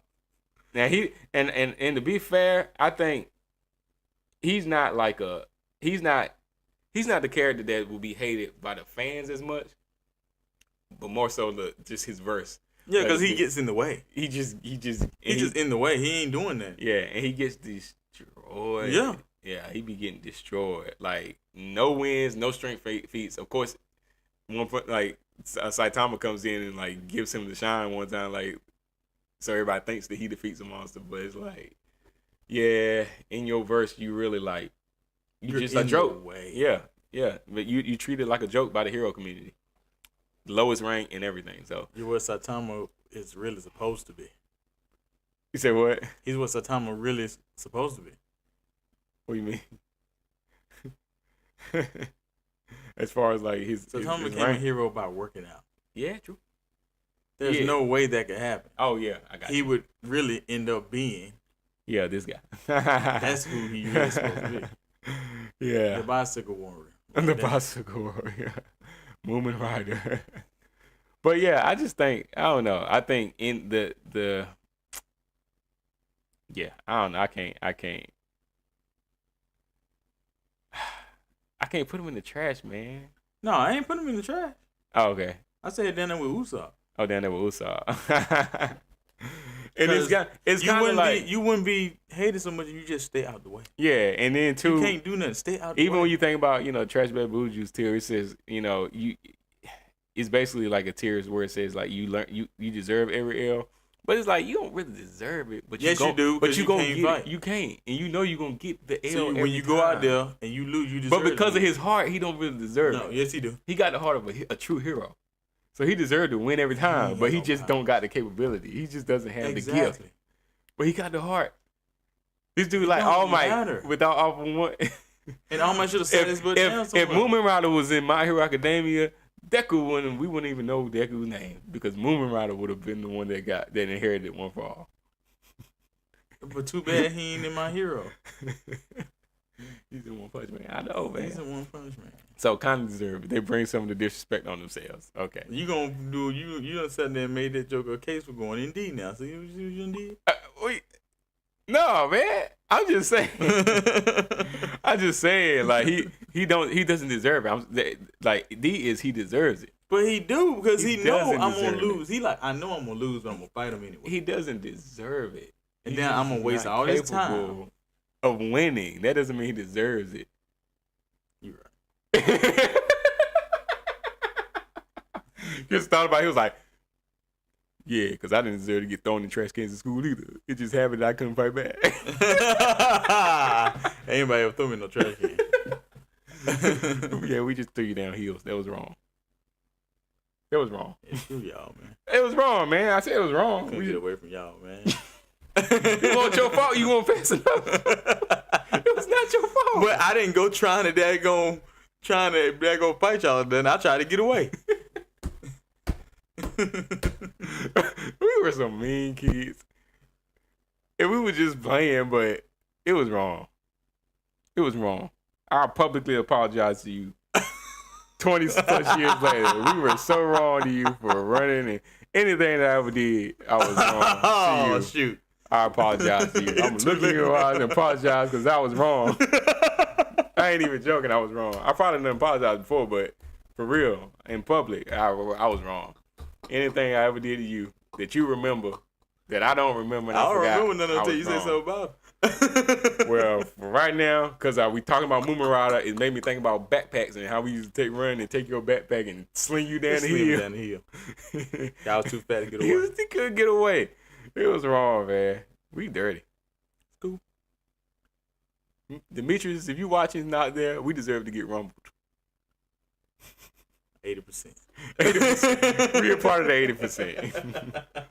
All right, Moomin Rider, we're gonna put him in C. All right. Because Chris said C, we're gonna put him in C. Because he does kind of deserve it. Like he it's kind of deserved because, People, not him getting beat up in the world, but the fact that people, their disrespect kind of comes from that. Yeah. Because you're not gonna, in that world, you're not going to get praise for having only L's.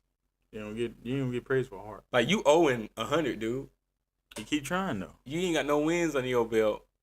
So in that world, you ain't gonna get the respect because your rank ain't gonna go up, and it just is what it is. So you bring it in on yourself by continuously going back out there. So the point you made is valid. It's just it's maybe it's not fair, but it's just reality. So Movement Riders going in C rank, C tier. Dang, we ain't got nobody in A, B, and S or A and S. Yeah, you right. Why can't it be S and A? Oh. You can't say nothing these days. I avoided it. I avoided it consciously. You took it anyway. I forgot, man. All right, so our next anime character. Let's go with our boy with the sword of light. Oh no. Yu Yu Hakusho, Kuwabara Kazuma. Right? Loyal, powerful, but always a joke. Always a joke. I like Kuwabara, man. I started to accept him, He said I started to accept him. No, because at first I could not stand him because he was douchebag. Oh, he was straight douche. He was trash. Like, Yusuke could whoop up on him. Yeah. But he was always trying to act like he was like bad. He grew. Exactly. And then he started becoming like a low key, like he started becoming soft. But he needed to calm down. Yeah, his soft is still.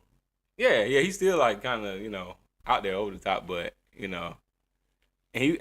but he wasn't weak, but just to Yusuke, it was like you still can't beat Yusuke. But when it came to like even demons and stuff, he fighting them head on like just as a human, but he still is like against Yusuke, you're nothing. So yeah, and it was like he was more so comic relief for the most part. Yeah.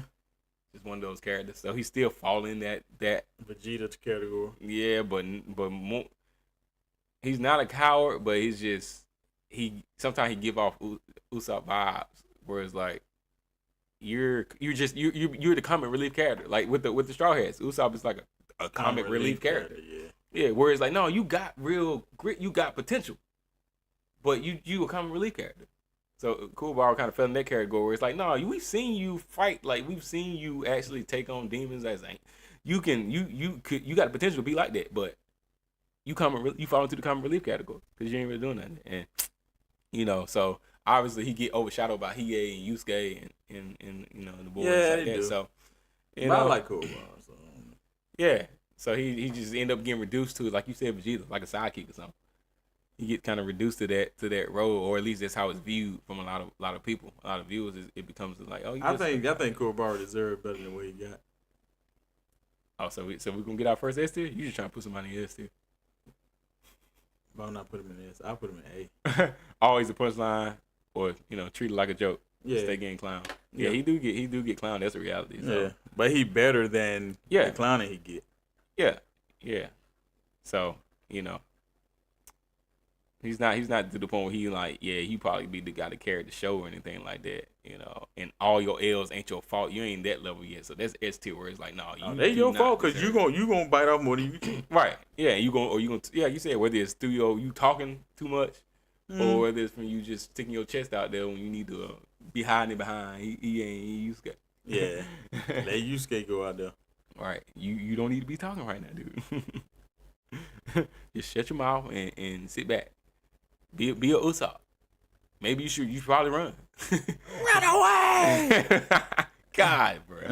See, that's when I'm like, yeah, Ty, you I can't be mad at you, Usopp.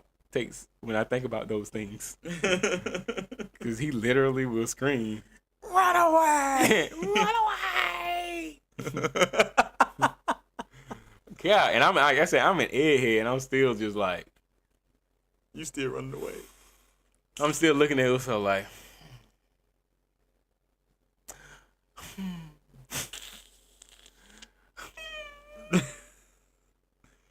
oh snap, yeah. I'm like, come on, man. Yeah, I don't know. I can't say I hate any of the daggone Straw Hats. I don't hate any of them. Uso has. I don't hate them, and I accept it. Yeah, I don't hate him. It's just I'm just not his fan. I'm not in his corner. I'm not rooting for him to do great things because I don't believe that he will. Dang. And that's not his fault. It's the writers. But hey, I mean that's a cop-out answer. A point to be made because everyone, whether succeeding or bombing, is because of the writers. But yeah, so you can't use that argument. Right. So let's go to the well-beloved Hunter x Hunter. Let's look at some more disrespected characters like Leorio, just a regular guy, right, with energy in a broken world. just regular, and he does have just the common man energy, and a lot of these characters are seeming like having that just regular dude energy. Like we got Mugen Rider on here, you know, we got Usopp, we got Armin of all people, we got Kuwabara on. These are just like the just common dude. In the arguments, a lot of time I have that common guy. That'll be an argument, but they're just a regular person. They're just a regular, you know. So Leorio is another person that falls into that regular dude like category, where it's like, yeah, you can't expect him to be like Yusuke. He's just a regular guy. And it's like, yeah, Yusuke was too until he died. Oh man. Yeah. So I mean, what we thinking about Leorio? So like he is the weakest main character in their group. He is clearly, and he's not even the type of character where he gets shine like even in One Piece with Usopp and them. He gets some. There is somebody 9 times out of 10 that he's fighting. Mm-hmm. Even if he running away, there is somebody that he's faced off against. Yeah. Whether it's him and Nami or him by himself or whatever. And sometimes he fights and he'll come out on the other side of it. But he gets some shine. Leorio, it's just kind of like sometimes you be like, what they doing with the Yeah, where he at? You be like, what happened to that dude? Just somewhere. Did he go back to work? Yeah, he's somewhere chilling. He ain't here. He ain't record today. He went back to work. They ain't need him in the studio today. So, and then he got the meme. He memed as like the doctor that never shows up. So it's like, cause he at work. So I don't know. It's just like, does he deserve? He gotta deserve the hate that he gets. So I mean, I don't know, but what you thinking? He don't do nothing. Yeah, I mean, he's kind of like one of those. He showed up at the beginning, did some things, made a name, and then he disappeared. And then he's just like, he there. The story outgrew him. Really? Yeah, it outgrew the need for his existence. Yeah. D. Trash bad. If y'all ain't gonna save him in the I didn't chat. want to put nobody in. I wanted Yamcha to be in there by himself, him and his cradle. But you put Leorio up there, so he got. Yeah, I mean, he got a friend in his cell now, in his little cradle down there with him. Dang. Yeah. Leorio don't do nothing. He really doesn't. But what has Leorio ever done? I mean, he's encouraged Gon and Killua. I mean, in the beginning, he had a couple fights, I think, and that's part of his problem. He should have just encouraged Gon to go ahead and keep fishing. They would have been it. And we would have been good and would have had a better show. Yeah, I think he only get love for punching Ging. Like that was his top moment. He did punch Ging. Yeah, that's like his top moment. Yeah, that's like his only. That enough to get him out the blue juice though.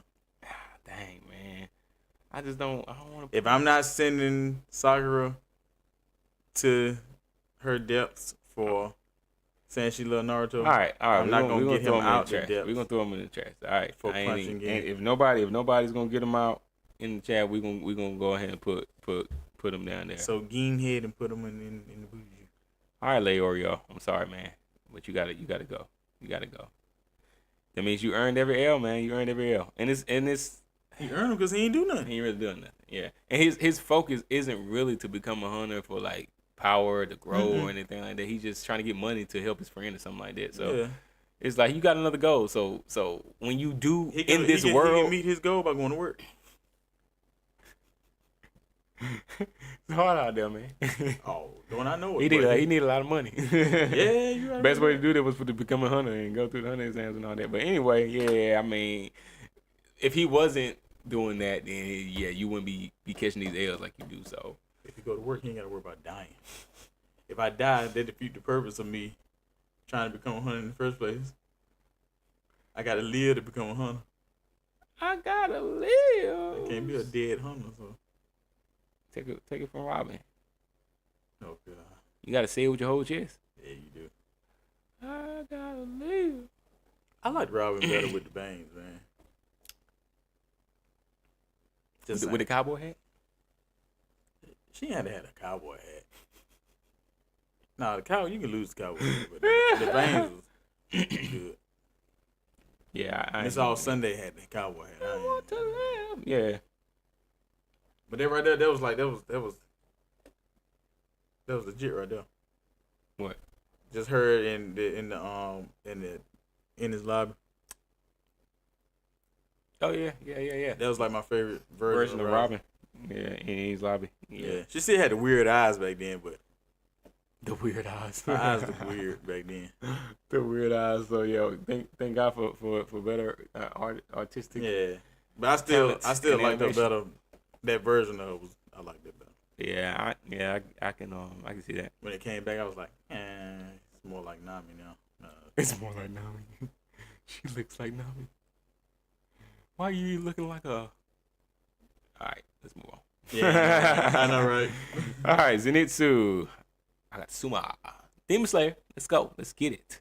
The guy that fears everything and slays everything as well when he falls asleep. A. Okay, already A. Stay getting clown. But not really deserving, but the reality is he stays getting clown. Never mind. When you say not really deserving, he deserved the reason why he hated though. Because he falls asleep. No, because he's scared of everything. But it's not really not deserving. It's just like he's the punchline, always, he treat it like a joke. But when you got stuff on the tier list that's like you should get more love, but you don't. That's B. No respect to that name. What's A again? The whole thing. A is they stay getting clown and says always the punchline or treat it like a joke. Yeah, A. Hey, all right, put him A. He definitely not S. No, he ain't S at all. Now, after he's still A.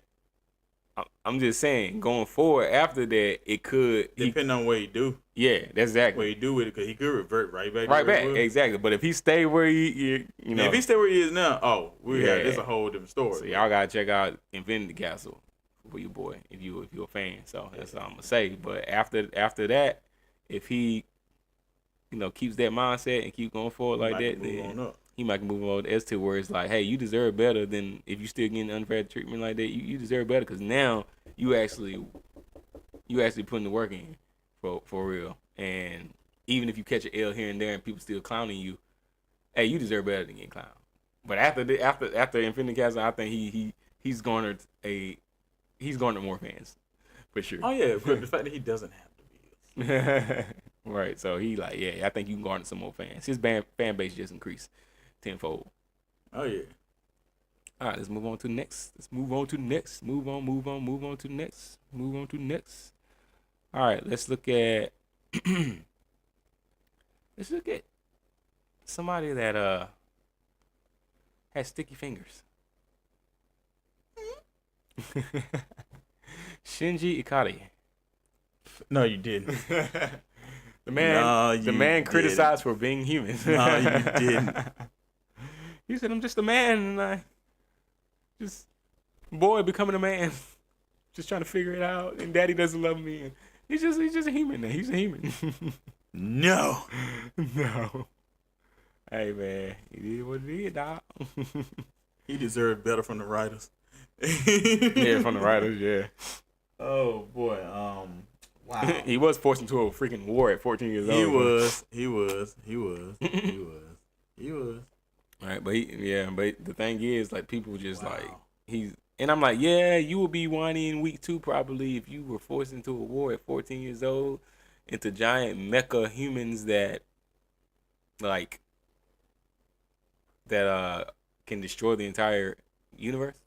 Crap, dude. So I'm like, this is it's kind of. What would I put him? Yeah, he doesn't really have any moments that are like, yo, this dude all right, like he real cool or anything like that, you know. So he's damaged. He's very damaged. He's so damaged. Like there's no only anybody that'll go in and like, shut up. Yeah. Get there, you know. Did you say why Shinji on here? Cause a man's got to do what a man's got to do. Even if she's in a coma in the hospital. Yeah, Shinji deserve to be on here. Hey, disrespect, man. He get disrespect. That's why he on here. Shinji gets disrespect, and whether or not that disrespect is warranted is up to us to decide on this tier list. So, but because he's on here, where would you put him at? Because he here. He showed up to the party. He's here. And now he has to get in his assigned seat. Right. Get in your assigned seat, Shinji. Which seat will you deem for him to sit in? And I'm like, yeah, this, to me, is like, off of that one act, I'm just saying, like, he always gonna get the low end of the stick to me. I'm gonna put him in C. Yeah. He kind of deserved it. It wasn't his fault, really. Yeah, like not everything. Not everything is his fault. Like the whining and stuff that he does is like, I can make the case. That ain't your fault. I can make the case that he is mentally unstable, and as long as he agrees, he don't know what he's doing. Yeah, and I think he know he ain't all there. No, because of what happened with his mom and his dad and all this stuff. Like he get it, but that still does not. That's not acceptable behavior. It's not acceptable behavior.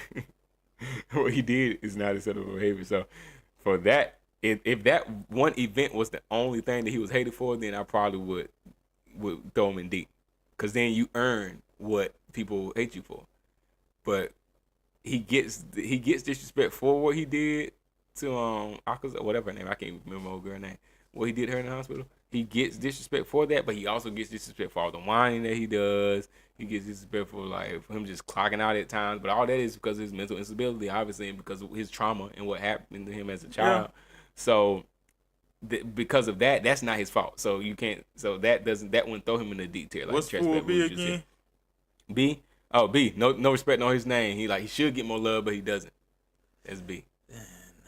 No. Yeah, put him down there with Usopp. Usopp kind of deserved it, right? They bring some of the disrespect on themselves, and that's a true statement. Yeah, put him in C. That's a true statement. So Shinji, you didn't get thrown in the trash can. Thank your lucky stars. Thank your Evangelion. All right. Moving on to our next anime character on the tier list for tonight. One of the most disrespected anime characters in history. Yeah, y'all gonna love this one. Ty would love this one right here. Boss Man Ty, you would love this one. Let's go with our favorite human being that can time jump. Takemichi Hanagaki. Tokyo Revengers. Yep, the man that gets called useless while quote unquote saving lives. If you can say that he's saving lives. If you can make the argument for him saving lives versus like you having to continuously keep going back in time because you keep failing at saving lives. Yeah. True that. And I mean, he never gives up. He keeps going back. That's for sure. Never give up. Right. But I mean, he the underdog of all underdogs. Like even in their gang world, it's like, dude, you suck. Why do they even accept you into their gang? You are trash. You can't fight. Like you the weakest delinquent in the whole show. But they just keep on acknowledging you and accepting you because of your heart. Like, and then the constant crying. That's what he's most disliked for. All right, that's really where he most get most of his hate for is for him. I might have put him down there with Yamcha. Oof, yeah, that's a tough one right there. that is tough. I mean, he takes so many L's. It's like about to put him down there with the Yam. Yeah, I mean, As many L's as this Joker take. That Joker said put him at an E. Dang, Brace. No chill on the Takamichi. The Takamichi hate. Yeah, put him at D. Put him Dang. put him in the juice. Put him in the juice. Put him in the juice. The Takamichi hate is crazy, man. He going in the juice. All right, man. All right, chat. The chat done spoke. And Chris spoke. And I know Ty somewhere in spirit speaking. Put him in the juice. Deserve every L he got. And we get why you clown. Because you just made some terrible decisions, man. That's why you kept having to go back 50, 111 times.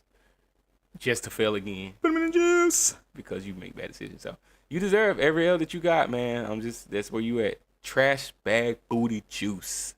You in the trash. You in the trash and you ain't coming out, buddy. Sloshing around. All right, appreciate the help. Till you Bracy. drown. Move on to our next anime character. So where we at right now? 3, 6, 10. We got 5 more, y'all. We got 5 more. We're going to the final third here. Let's see who we got. All right.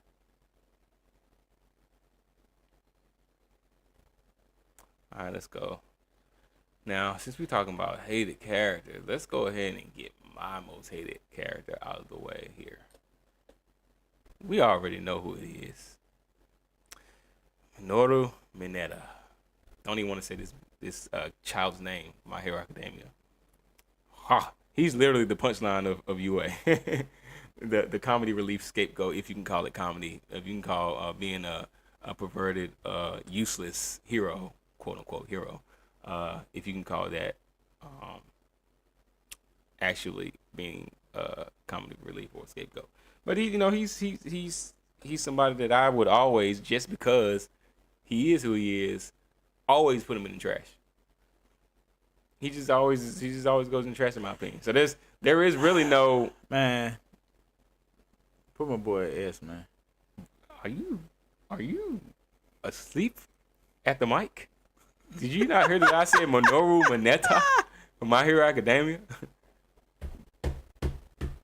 Like, you don't get points for just being comic relief.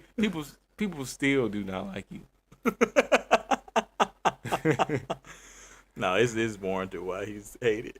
I mean, really, perverted antics, like that's just universally discussed off the rip.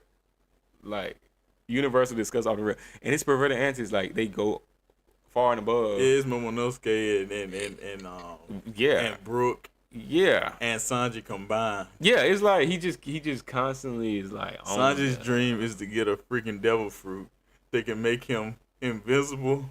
All right. Or undetectable. Exactly. And with Sanji, like, he'll say stuff, and the mercy you'll give him is a nosebleed. Really, like, he ain't. Yeah. But Mineta, he get real handsy. Because he's small. Because and he's young. small. I guess he feel like he can get away with it. Just like not Mineta, but Momonosuke. Same thing. Oh yeah. He get away with it too. Get away with it, yeah. Because he's a kid. He's a kid, but the thing is, it's still you're classmates with these people, so it's not like you're younger than them, but you still harassing your classmates even. So he like the poster child for, like, how did he even get into UA? That joke said put Chris in it.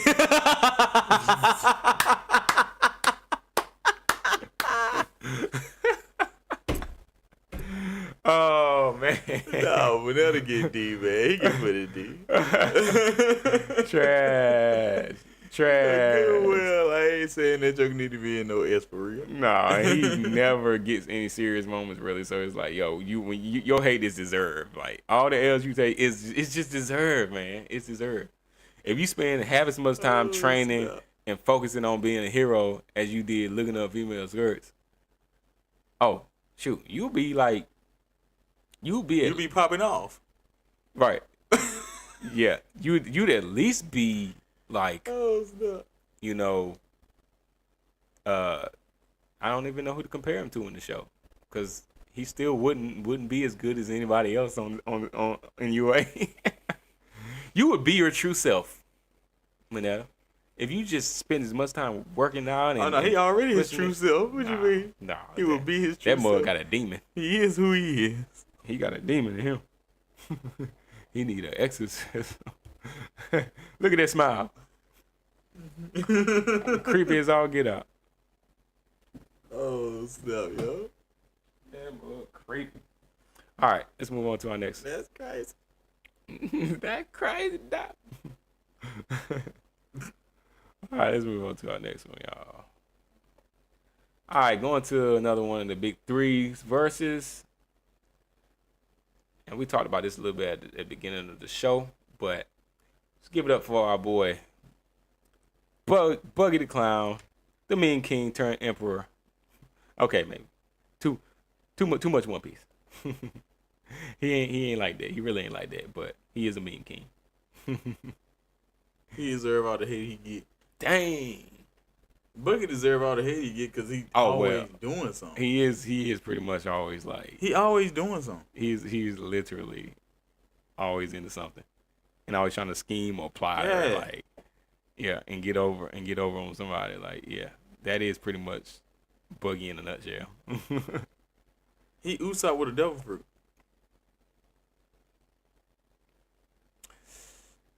Yeah, when you talk about his devil, his only usefulness really is his devil fruit. Because I was like, no, his devil fruit is pretty cool. He has the upper hand. He just as scary as Usopp.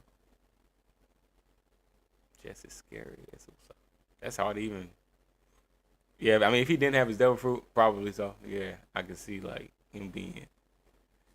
Okay, he has Usopp-like tendencies. He does have Usopp-like tendencies, but he definitely ain't as good. But we don't know him without his devil fruit, so that's exactly. Yeah. But yeah, his devil fruit is what makes him like, but he basically can't die. Yeah, chop fruit. So I'm like, yeah. So it's like that would make anybody kind of. Yeah, take a little fear off. Yeah, it takes some fear off because Mm-hmm. you really can't do nothing to me. I'm pretty much impervious, so it's like you really can't hurt me. Right. So kind of deserves it. They bring some of the disrespect on themselves. See, is that fair? Or nah, he earned every L. We get why he clown. Just for the sake that he is a clown, he get D. Dang. Somebody want to say we jumping down the ladder, we dropping down the stairs, walking down the stairs. If anybody want to save Buggy the Clown.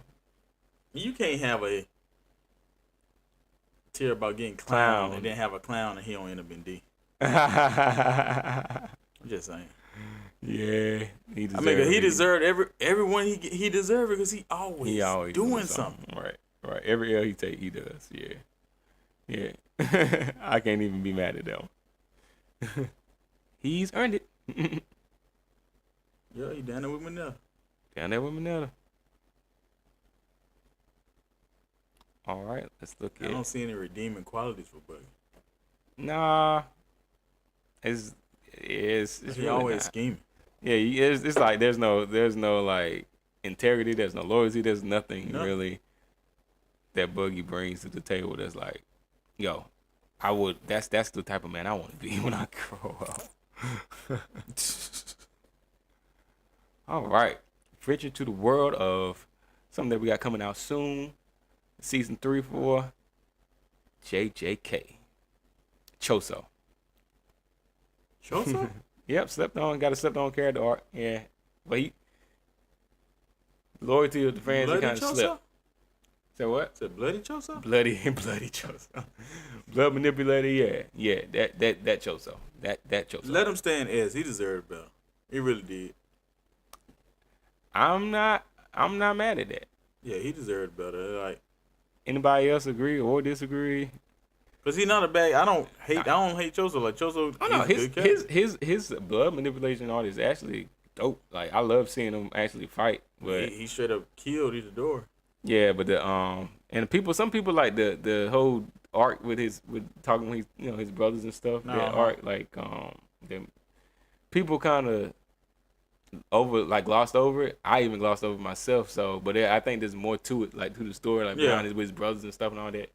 Even the emotional depth, I think it was kind of like overlooked, being where it was placed in the season.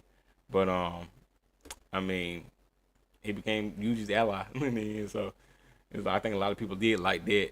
But I just think he kind of gets slept on a lot. Oh so, yeah, and of course in the show, being like coming from the villain standpoint of things, he was like he got hate for that.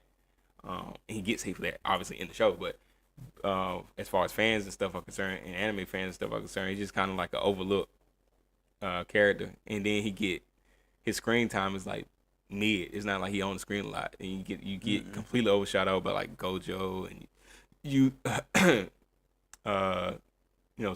Sukuna and all of them. Like even Yuta for that matter. Yuta get more hype. Yuta get more hype and more love than that. Choso. And Choso was like in the show more than Yuta is, but it's just one of those things. So yeah, Choso deserves better. Yeah, I can agree. Yeah. If anybody and so far that we've pulled up, if anybody deserves it, then yeah, I think it's Choso unfairly treated. You know, he could carry a lot of, if he was shown more in the show, he would carry. Yeah, he could carry a whole lot more weight. Yeah, he carry a whole lot more weight in the show. All right, and a lot of stuff like it ain't really his fault because he just don't get a lot of screen time, and That's what said Choso just like me is on site. Oh snap, yeah. He is like that though, for sure. So we gotta give Choso some love up in here tonight. See, Choso love, bro. Look, they might not show you a lot of love. We might not show you enough love in the anime community, but on this tier list tonight, we gonna show you some love. You the first one to get S tier. Oh yeah, tonight on this tier list. Let's get it. Get that for my love for that gone. Since I'll never get a season 2. Yeah. Dead man wanna this drug is gonna cut the blood manipulation, man. It's got to go somewhere. We gotta give it. You gotta give it from somebody. You gotta get some love from somebody, man. Yeah. And that blood manipulation art, like for real. Yeah. All right, let's move on to one of my faves. One of my favorite isekai-esque anime. Jobless Reincarnation. No, bro, we ain't not finna talk about. Come on, man. Rudy's Great Come on, Rudy's. Come on. What? Tonight. Come on, man. We ain't gonna talk about no Rudy's Great Perv. No, I'm saying Rudy's be getting that gonna hate too, man. Y'all be tripping. Oh, he definitely does. He gets plenty of it. He deserves it. No, you don't. Come on, ReZero, man. Come on, Subaru Natsuki. I forgot there was these guys there in Jobless Reincarnation. I put it out of my mind so often because I just put it out of my mind. Oh, no, yeah. But I mean, my boy literally carries the entire show through just trauma and pain and gruesome death. And yeah, obviously, if you don't learn from suffering like that, then that's what makes you a terrible protagonist and will probably make you deserving of the hate that you get.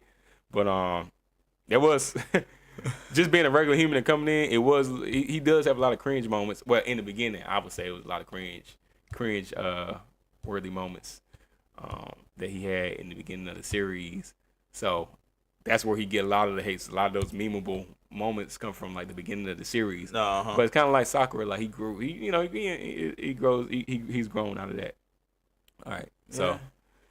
And then like his breakdowns and stuff that he had, people be memeing that too. So, but I mean, to me, it's like y'all tripping off of him, but it's good content though. So y'all tripping off of him, like making it like y'all disrespecting him in a sense, but really low key, the fans are loving it because he's just bringing more recognition. To do whatever he wants with no consequences. Boo hoo.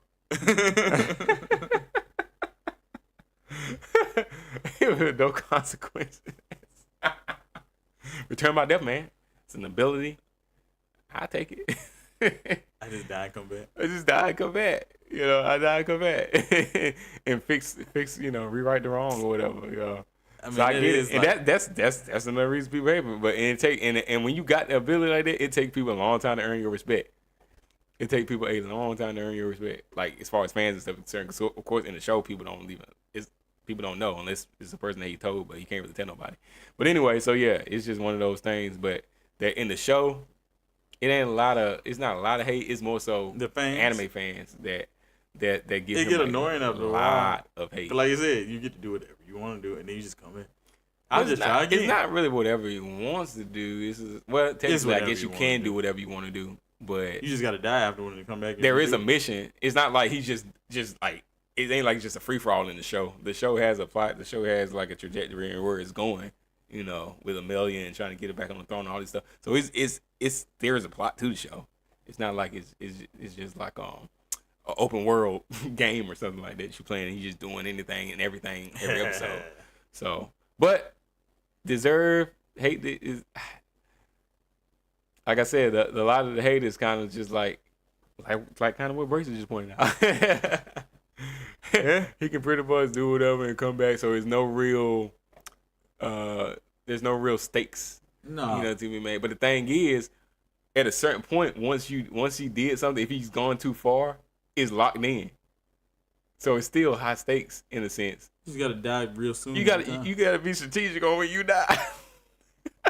Because if you go too far at a certain point, it's like it pre-save. It's locked. It auto saves. It's auto save, and you can't go back. So if somebody died that's really key to your, and you don't go back right then or whatever, and then it's like you go too far, and another event happened, that their death is locked in. It's like my first playthrough in Skyrim. What happened? Where I went to the daggone Thalmor, and I was in you had to go through the Thalmor embassy, and like as a party goer, and you go in and you got to save you got to save this spy. Yeah. From the dungeon.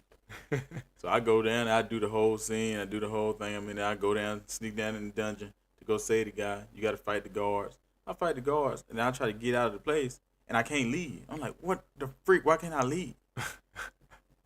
I had an old box TV, so I didn't see the whole mission on the top. It got cut off. I had an old box TV. Yeah, at the time. Let me tell my age without telling my age. I know, right? It's a 12-inch screen, so some of the words were cut off. So I didn't know I had to save the guy downstairs. We fighting, and he ends up getting killed by one of the... So the NPC killed the NPC. Dang. Which wasn't supposed to happen. Dang. So when we tried to get out, we couldn't leave it. He's supposed to be the one to lead you out. I didn't know that. So I had to go find a YouTube video to show me what was wrong. I stayed there for hours trying to Dang, dude. And the YouTube video said, do this. Get him out of the prison, fight the guards, and then you escape together. Right. There was no escaping together because they were dead. Because the NPC killed. And it was saved. So I had to go back all the way back to the beginning of that mission and restart. Dang. Good stuff, man. Yeah. And that's the thing. Like, in a game, it's cool, but with that show, it's like you can't go back but so far. Nah. Yeah, you can't go back but so far. So you like, ain't no restarting after a certain point. You kill the wrong NPC. And another thing, like in a town, and then you can't do that mission because he's dead. Because he's dead. Yeah, that's crazy. Brace said, autosave after 1,000 tries, boo. Die. Hey, man. Put some respect on Subaru Natsuki's name, man. Now, what tier we put in? Brace said this BC. B or either C. I guess what you saying. We We ain't talking about before Christ over here. All right. You gonna explain it. All right. So what we think with Subaru Natsuki? Now there is there's a very loyal fan base. So no respect on his name. I don't know. Now, he got some respect. Yeah, he does have respect on his name, but let me see. Let me see if I can see if we can maybe if lower is even a conversation. If lower, He deserve it because of his power. Would deserve what? So the hate he get, like Bracey giving him right now. Man, it's like it ain't even his fault. It ain't like he asked for the power. Like a witch pretty much just bestowed it. Yeah, he just got you die, you get taken to this world, and this witch when you get taken to the world, they give you this power that you don't know you have, and then you get slaughtered by an assassin, and then you come back and you like, what the heck is going on? You know, like deja vu? No. And then you go through the day again, and then you see the woman, and you're like, something bad about happening. You did get killed again, and then you go back and you're like, no, I think I died. I think I died for real. Go through the day and you like, no, I'm gonna avoid that place this time. No, but I gotta go there. So it's like that. It's not even really his fault. he does get the hate for that ability. That's why he get the hate for the ability, but it ain't even his fault. He's even talked about not wanting it, but he know that he's like it's really up to him to save that world. So what's B? B is no respect on their name, should get more love, but don't. Kind of deserve it. They bring some of the disrespect on themselves. And I guess you can argue that he brings some of the disrespect on himself, because of the way he goes about doing some things. But because he know he can't die. Yeah. But the ability, the hate that he gets for the ability itself, no, it ain't. It's not. Fault. That ain't his fault. So that's why I'm like, D definitely ain't the question because it ain't his fault. Kind of deserves C it. maybe. Yeah, C probably be the only one. Like, put him in C. Yeah, put him in C. Yeah, it is either that or S. C. And I think he deserves better than some of the hate he get, but we'll go with C. We'll go with C because some things that he does, like I said, he does deserve some of the disrespect that he gets in particular instances where he uses his ability in a stupid way or doesn't use it because of whatever reason. And, I'm like, okay, that's stupid. But Shinji wish he had that power. Oh, Shinji, definitely. And wish he had that power. But wrong verse. Yeah. All right. Let's move on to, I think we got like, what we at? 5, 9, 10, 11, 12, 13, 14. Oh, I think we just got one more. Yeah, I think we just got one more character, y'all. Yeah, it's one more. All right. On the last one. The last character on our tier list for the night, y'all. Tower love this one. Showing respect to the foodies out there. My boy Soma Yukihira from Food Wars. The last one on this list, all right?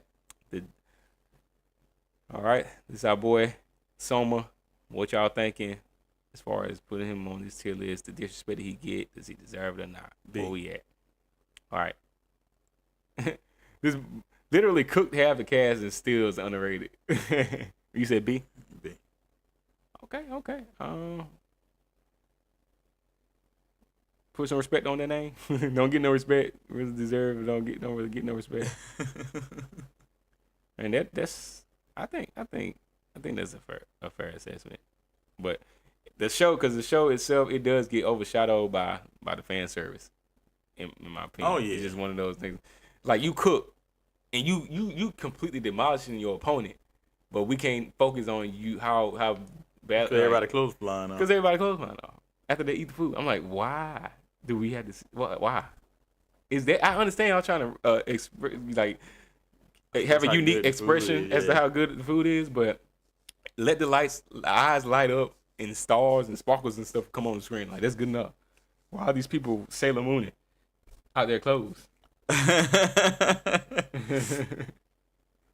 That's crazy. So yeah, underrated. Yeah, and some people are like, yeah, it's just food, but it's like, it's food. Would you be here without food? Okay. All right, so you saying B? Yeah, I put him at B.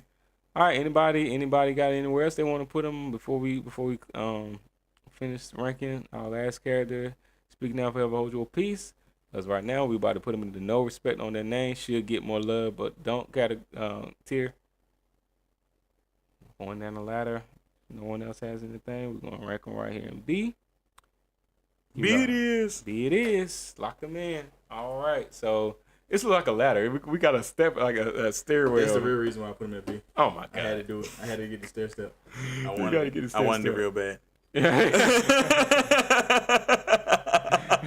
I wanted it real bad. That was something like ABL. Yeah, I had to get this stair step on. Gonna hurt him. Hurt him real bad. Yo, we got more booty juice tier than anything this time. Crazy. I gotta take a picture of that. Snapshot of that. Cause that usually don't happen like that. That is crazy. Bruh, so tonight our trash bag booty juice tier reigns supreme. We are so full on the trash bag booty juice tier that our cup runneth over. It overfloweth with disrespected anime characters that deserved it. So the characters that deserve the hate to get are Yamcha, Leorio, Takamichi, Mineta, and Buggy. Our C tier that kind of deserve it: Usopp, Mugen Rider, Shinji, and Subaru. Hey, no respect on their names. All right, they should get more love. They don't. That category B tier. Armin, Sakura, and Soma. Our A tier, they stay getting clown. All right, always a punchline. They get treated like a joke. Not saying that they deserve it, but it's just a fair assessment. It happens. Kurobara and Zenitsu. And our one man standing in the S tier. They deserve better than they got. They unfairly treated. They really could carry more weight in the show if given the opportunity. They get constant. They may get L's, but it really ain't even their fault that they get the hate that they get and get the disrespect that they get. This tier goes to none other than Choso from JJK. Representing blood manipulation. Representing blood manipulation for Damn It Wonderland. For Damn It. Yeah. Not all the other blood manipulation. Like just Damn It Wonderland, since they the only one that seems not getting the season 2. All right, y'all. We appreciate y'all hanging out for this tier list. It's been real. That's it. Y'all go ahead and snapshot these if you haven't. Get a snapshot of this tier list. Post it on your social medias. Let people know what we do here on Sundays at 6 with our tier list.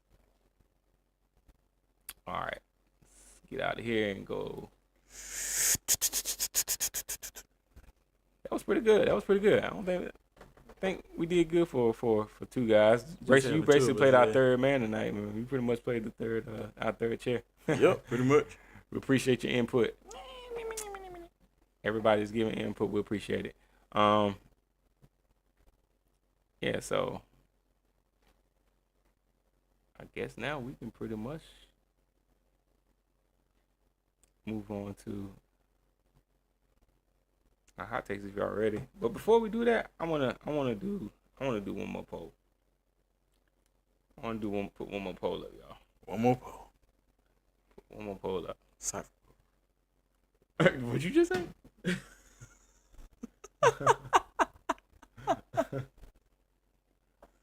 The Cypher poll. Cypher poll. All right. One more. And where you, just out of curiosity, where you say you are in One Piece? So like what part? Like you can talk about it, of course. I mean, I already seen it all. The beginning of it. Oh, so you basically done stopped binging already? I'm on that movie now though. Oh, okay, that's right. Yeah, you did say you was watching the was it True Gold? Yeah, like the Pure Gold joint. Pure Gold. Yeah, I said True Gold. Yeah. It's pretty good. Yeah, I had forgot all about that. So y'all let us know in the chat if y'all have actually watched any One Piece films and what y'all think about the One Piece films. I like them so far. The ones I've seen. And I don't think they used to have them embedded into the lineup. They didn't. They had them off the side. They was all just separate. Oh, yeah. I watch everything as it's going. So everything that pop up, I just watch it. Yeah. Whether it's filler or not, or a movie or whatever. Yeah. So you're gonna automatically. Yeah, you're gonna automatically be seeing like all the films and all that stuff. Mm-hmm. But I didn't know. I didn't have that. Oh, okay. So I had to actually go find the films and watch them. So I haven't really seen. I think I've seen Red, and then I've seen that one. Which one was Red? That later on. I think so. Yeah, I think it's this. I think it might be the one with Shanks. Okay. So I ain't gonna say nothing about it. Yeah, I ain't gonna say nothing about it. But yeah, it'll probably come up. The last time I saw Shanks actually, like, well, no, he won't do. I ain't seen Shanks do nothing. Like at all? I ain't seen him talking. I ain't seen him do nothing. Oh, since he lost his arm? Since he lost his arm, yeah. And I seen him come up and talk to Whitebeard that time. Oh yeah, after the war was freaking. Oh, well, he came into the war pretty much, didn't he? Yeah, he showed up, but he ain't do nothing. Did he He didn't. It was no hockey or anything transferred out by him, or. Yeah, he did that when he went to go talk to. He went to go talk to what's his name about Firefist. Went to talk to him about Ace when Ace got captured or whatever. Who? Oh, talk to I went to talk to Whitebeard. Oh, Whitebeard. Whitebeard. Okay. And all the people around him passed out because of his hockey. A bunch of white beard pirates passed out. Okay, yeah. Hey, look, I'm gonna put this here, y'all. This one, hey, just in the heart of what we were talking about with through the tier list. There's some characters that just like the writers. The writers, they just didn't give them shine, and because of that, they get disrespected, right? When it's really not their fault. So you got some characters, it's not their fault, It's just it's their fate to get disrespect, just for how they were written. So I'm gonna start this poll. Y'all let us know. Y'all chime in into the poll. Anybody that comes to the channel, just lead us up while we go through our hot takes. So which character's treatment by the writers was criminal? They got done dirty by the writers. Leorio from Hunter x Hunter, Moomin Rider, One Punch Man, Chozo, JJK, Takamichi, Tokyo Revengers. What you think?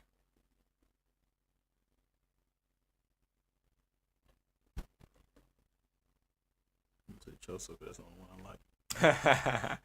yeah, Chozo. When we talked about that, that's why he got S tier on our tier list. That's why he got S tier. Chozo was the only one because honestly, he got done. He didn't get enough screen time. Nope. So he didn't get enough. He didn't get enough screen time. Oh, Momo from My Hero Academia. Yeah. That's good. Bracer said you should have had Momo from My Hero Academia on here. Same. She's fighting that same uphill battle with I think screen time as a Choso. Yeah, I think they have it because I love her ability. Like she can just make anything out of herself. Yeah. She's just like So like to create is her ability. And like I said, I think that's cool, but she don't get enough. She don't get enough playing time. Like put me in the game, coach. Nope. We the writers say no. So yeah, they did her dirty for sure. Brace, that was a good addition to that point. But Moomin Rider and One Punch Man, he's shown, but he can't do nothing. You're written into a world where you don't belong.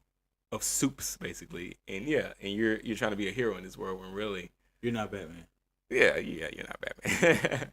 So it's kinda on him. That's why he didn't get the S series, because it's like it's kinda your fault for doing that, but keep trying to participate. But they wrote you into a world that you don't belong, like into a position. Like they made that a part of your personality. Like I have a heart, and I want to be a hero. Like be a hero. Save the old lady that's walking across the street when the building is collapsing from the actual superheroes and villains fighting. Just said her quirk should be the best one.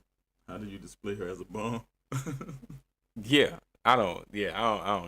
I don't get it. They don't show my girl nearly enough love. Yeah, right. She should have been on this tier. Yeah, 100%. Yeah. Yeah, she deserved a spot.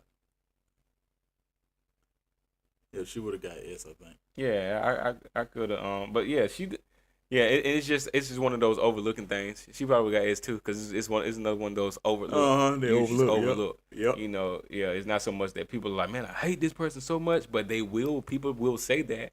Because you don't get no playing time. Yeah. They don't put you in the game. People will make statements like that about the anime characters. Like, what? Man, they don't even got no screen time. Like Choso, he don't even got no screen time. Yeah. Momo, she don't even get no screen time. Like, and they'll try to make argument it's because they suck, but it's like, no, that has nothing to do with it. They just ain't getting no screen time because the writers don't see them as relevant to the plot of the story, the ongoing plot of the story. So. And that mean they suck. Like it's like nah, they ain't got nothing to do with it. Oh yeah. So it's just one of those things. All right, so while we're doing that, we're gonna get into the hot takes for tonight. Let me get put my hot takes over here on the screen.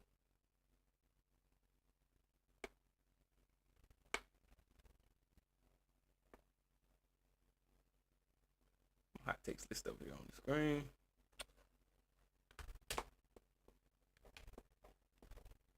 And get ready for our anime hot takes. It's hot. It's hot. It's hot. It's definitely gonna be hot within the next couple of weeks when we do our Mythical Inferno challenge. Y'all peep that? Get away from me. Y'all peep that? Peep that sauce right there? No. Mythical Inferno. Y'all go onto the website, Mythical Inferno, and check it out. Experiment 502 right here. This is the hottest thing I think that they have. Why would you do this? Hottest thing they have. Experiment 502. and it is Extreme Heat, 20 out of 10. The Carolina Reaper, Ghost Chili. Check it out.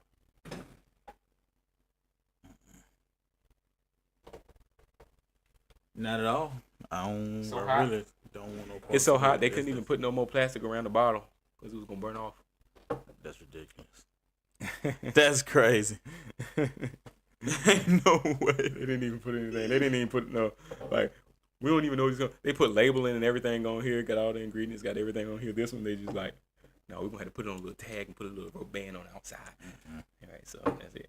But yeah, we'll be doing that with probably in the next couple of weeks. Whenever Ty gets back, Boss Man Ty get back, we'll probably do another one of these since our hot jelly challenge.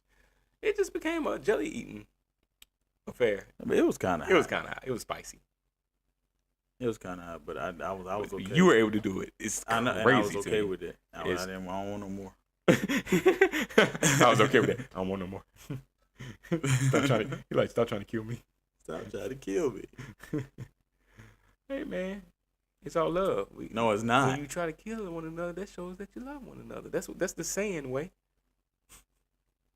I am a human being. We are monkey. Go to the hot takes. That's a hot take. That's a hot take right there. All right, okay. Let's look at the hot takes for tonight, y'all. Let's go to our characters and writing. All right. So, let's see. Let's do shonen anime. Shonen anime rely too much on trauma instead of genuine character growth. Huh? Shonen anime rely too much on trauma instead of genuine character growth. Can you grow without trauma?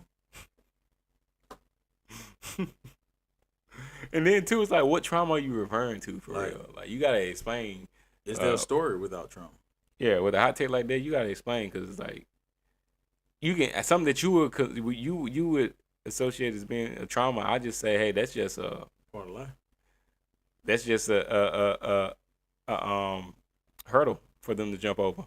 Like it doesn't necessarily mean it's traumatic. Now, what do you define as trauma? Yeah, it's some event happened and then like it's not traumatic to me. Like I'm not traumatized by even a death or something like that. That doesn't mean I'm traumatized.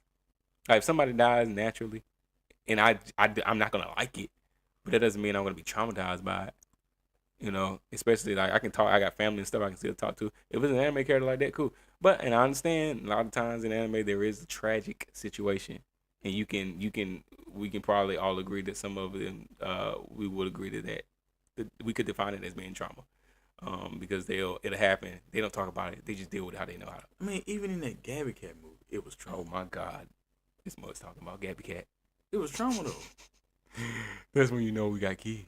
It was a child's movie, and it still had trauma. Did it really? Yeah. Who died? Nobody didn't die. You can spoil it for me. Nobody didn't die. It was just the fact that they'll be all right. The toy didn't get played with no more. So I say they had Toy Story type drama, type trauma. Kinda. Sheriff Woody type trauma. Yeah, the woman had grown up and she had her little cat toy in the drawer, and he was mad when he came back. He was like you ain't play with me. Like, why you stop playing with me? She was like, I'm a grown up. Like, they were talking to the. She went into Gabby into the dollhouse world with Gabby. Oh, that's how that happened. They go into the dollhouse world. Yeah. Oh. So she had to go save because the lady had took the dollhouse. Ah. Yeah, some stuff like that. Stuff like that. Okay. Yeah. Magical world of Gabby Cat. But the cat was like, the little stuffed animal cat was like, you stopped playing with me all them years ago. And he didn't want to leave the dollhouse. It was like, he took the dollhouse and Gabby was like, screw this is my dollhouse now. So basically the plot of Toy Story Story 4. Forever. 3. With the bear. With the bear, yeah. Kinda. The plot of Toy Story 3. Kinda, because she was just collecting them. She didn't. Oh, yeah, 2 and 3 mixed together. Like. Kinda, yeah. Yeah. Or you had the prospector. Yeah. Display only. Yeah, it was kinda on that tip. Oh man, I haven't even seen 3 or 4. But I've heard about it from you and others. So yeah. Gabby Cat. We're a Gabby Cat channel now, just in case you didn't know. I'm just saying though, you come join us every week, Sierra. Where we talk about your favorite cartoon reality show. But yeah, it's like there has to be some type of daggone tragic situation. Yeah, some type of problem to get over to solve. Otherwise, you don't have a story. How can you grow? Is what you're saying. Exactly. You can't have it. Growth comes with pain. Yeah, I do agree. Especially we're talking about anime here. Anime is not like supposed to be as child friendly. Not every anime is gonna be child friendly anyway. Even the shonen, there is depth to them. Like, young men, we've been coddled as in the West, so young men should be. We go through things as human beings. Oh yeah. So a person here may not go through the same thing as a person over in another country, but that's not to say that they shouldn't go through that. They need to be shielded from that experience. Like, no, they're a human being. They're growing, and to grow, as you said, you go through things. Mm-hmm. How you can't grow? You're not gonna grow. That's what tests are for. Even in academia, like, you take tests to show that you've grown. Yeah. And then once you pass the test, you move on to the next level. It's just how things work. Like, so yeah, this hot take is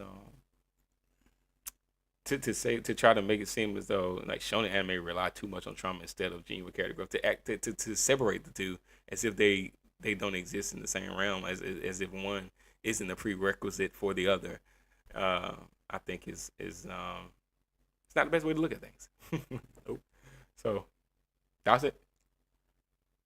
Douse that mud. Douse that hot take. All right. Tropes and storytelling. Let's move on. This is a good one. Plot armor is only a problem when fans don't like the character. Plot armor is only a problem when fans don't like the character. What y'all think about that hot take? This is a hot take, y'all. What y'all think about that hot take? Plot armor is only a problem when the fans don't like the character.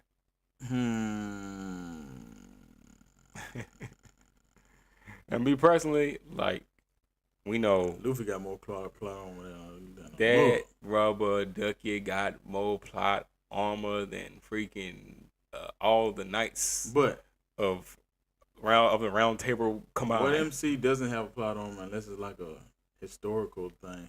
Right. Especially you talking about shonen, like they always have plot armor.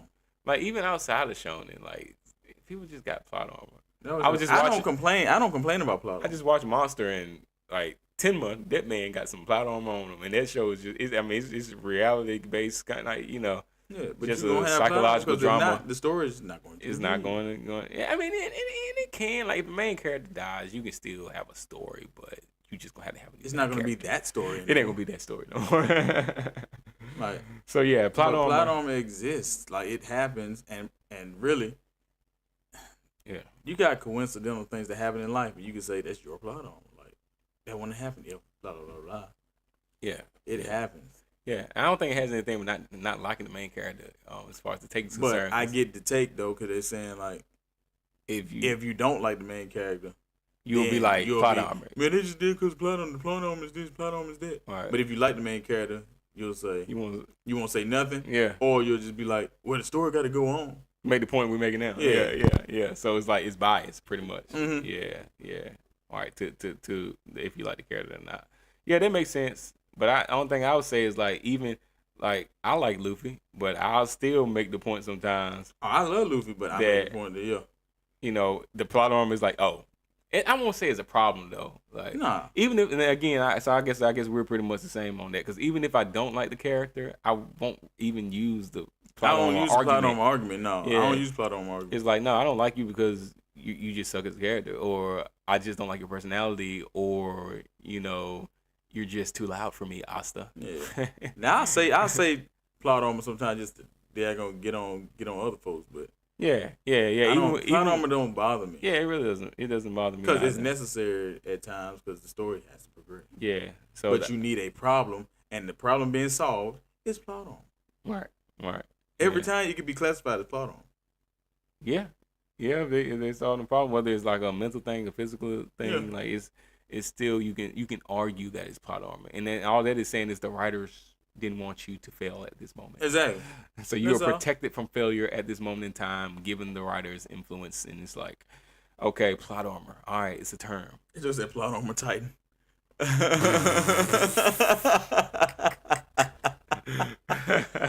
Oh, The snap, plot yo. armor Titan. Yeah. That's funny. It has to be so. Hey man, you gotta live. You gotta make it through. I think that plot armor Titan saved those 20%ers in AOT. Oh yeah. So yeah, with this hot take, plot armor is only a problem when the fans don't like the character. I believe that they're making the point that plot armor is irrelevant. I think this person that drew up this hot take. I think this is what they're trying to relay is that why we even arguing about plot armor? Like to say plot. They're saying it's only a problem. They're saying it's only a problem when you don't like the character. Meaning like it shouldn't be a problem. Right? It shouldn't be a problem. It's natural story progression. Yeah. Yeah, I can't douse that one. Yeah, right. I agree. So we can't douse this hot take. It's hot. Yeah, it's hot. It is hot. It can cause debate, but we ain't dousing it. It's a good one. All right, let's look at some industry and fandom hot takes. Get an industry and fandom hot take. Oh, this is a good one. Reboots are saving anime storytelling more than sequels. Reboots are saving anime storytelling more than sequels. Hey, what you think about this one? It depends on the anime. That's a broad one. It depends on the anime because like some of them sequels are fine, others not so much, and you probably just need to reboot if you're gonna do it, or just do something completely different. So with you wanting Dead Man Wonderland another season, if they said they were doing like a reboot, a reboot of it, would you think that would be more influential to DMW than a sequel at this point in time? I like the original, but with it being so long, yeah, they probably would have to just reboot it. Yeah, E3 like that'll be a better. That would probably because you're in a different decade now. Oh yeah, so for sure. Yeah, people's sensibilities have changed. Oh yeah, 100%. All that crap going on then. So I mean, it'll be a whole different audience now. So yeah, more than likely. But a reboot would probably be a safer option. I trip, but you're not the only one that want to see Dead Man Wonderland come back. So it's still a fan base out there for it. Like. Yeah, they quiet, but they ain't making no noise, and with good reason. Yeah. They are dead. They are dead, man, in their wonderland. Yeah, but I mean, I wouldn't mind just going to another season, but that's just me. Yeah. And then it would depend on whose studio picked it up and all that kind of stuff. But like I said, that one is a scrap one, so they would probably have to. They would have to restart fresh. Restart fresh. Probably be a better deal for as far as saving the story. So that's one. And I sequel's been a problem. Freaking, of course we always say it, but Boruto is like, why do it? Oh yeah. That comes to mind for sure. That definitely comes to mind. So, and it's any of the like if you have an anime that's been loved and has reached the level of top tier level as a big 3 anime. Something like that, then you're going to have a fan base that spans across the decades. So, it's kind of it's easier for you to reboot and just continue telling the same story. And you're still gonna have people around to do sequels, but if it's any sort of like if we have any sort of test subject to have a view on an idea on what it can look like to do a reboot versus a sequel, I think that is a good example. But again, I think it's going to depend on how long you done had the amount of time between the projects. Because like Fizz and No Star, it would have to be a reboot. Like the JoJo, they had to reboot. Yeah. If you do anything with Berserk, it would have to be a reboot. Yeah, they rebooted. Yeah, so yeah. So I mean, Yeah, when it's old, I guess it's enough time passed by. yeah, if enough time passed by. But that's my point with something that has reached that level, like of a Naruto or a Bleach or One Piece. It doesn't necessarily have to be a reboot, but people still respect it because that spans the fan base, and the fan base is so huge and large off the rip, but they're younger and they're growing up with it. Like even now, it's like it's been decades, pretty much since we not since it ended, but since we were watching, like when it started. Yeah, you're spanning that, and it's gonna keep going, and the fan base is just gonna continue to grow. But so it wouldn't. I don't think it would matter. I think we just love seeing the content. Those anime that grown that big, it probably wouldn't matter whether you did a sequel or a reboot. Yeah. It would probably just it wouldn't matter. So it wouldn't. But it wouldn't have to be. I don't think it would help it or hurt it one way or another. I think it just be. We just love consuming the content. But like you just made the point on certain anime that didn't reach that level, and that time passes. It's like you gotta reboot it. Yeah, that's really the only thing that's gonna save you right here, right at this point. So that will make this statement true for something that's a long time has been spanned in between the sequels of an anime production, like or seasons. Because like Full Metal, they finished it. And then they did Brotherhood. Yeah. Which was basically, it wasn't a sequel, it was a reboot. Yeah, it was a reboot. And it did better. Right. Much better. Oh, yeah. Right. That's true. They switched some things around, they did some things, but it ain't considered a sequel. Right. It's a reboot. Yeah. And it wasn't that long. No, it wasn't long. It really wasn't long. It was like 60-something episodes. Something like that. Overall. Yeah, so it wasn't. And the time between it wasn't, the distance wasn't that far either. Right. You had a few years. Yeah. And they had a big fan base. It still wasn't like I said, big 3 levels, but but it still was good. They had a good number. Yeah, they had a good number. Yeah, they had a good fan base. Nice size fan base for sure. Yeah, I liked the original, but Brotherhood was much better.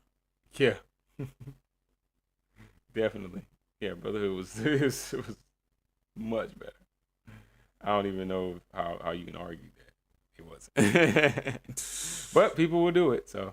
Oh, absolutely. I ain't mad at them. Like, sure opinion. Yep, so I don't know. What was the hot take again? The exact word? Basically, reboots are saving anime storytelling more than sequels. Yeah, I can't say that. I can't make that statement.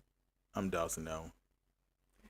Well, that's a hot take, fellas and ladies and gents. Yeah, I can't make that statement that they're saving it more now. All right. So that's that. But I'm old, so. But I'm old. So what do I know? Somebody younger would definitely say that because they don't appreciate the old. Yeah. Or would say that they need to reboot it. They need to reboot it, Yeah, need better animation. Uh-huh. Yeah, they need Mappa or Ufotable, somebody come in and take that Until thing. you go back and see Ghost in the Shell in 95 and look at this like, that's top-notch animation right there. Oh, yeah, it was good. It was good. So it's like, yeah, you just watching the wrong old gen anime. All right. Let's go on to our overrated versus underrated. Let's look at an overrated versus underrated anime. Ooh, that's a tough one right there. That is a hard one. Oh, let's look at this one. This one would be for CJ. If you out there, CJ, listening, we're gonna do a Dr. Stone hot take. All right, get ready for this. Hot take. Oh boy, get ready for this hot take. And if you're not watching, CJ, hey, check this out once it posts. Because I want to hear your input on this hot take. All right. Hot take is in the category is overrated versus underrated. Dr. Stone, of course. Dr. Stone is one of the most creative shonen and still slept on. Dr. Stone is one of the most creative shonen anime, and yet it still gets slept on. What we say?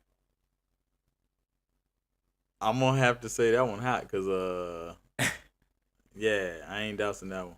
Okay. Because the way they ran it is not your battle anime. It's not your typical. It's not your typical shonen. Nah, it ain't. It ain't. I didn't know it was a shonen for the longest. Like, yeah, it's not your typical shonen. For the first season at least.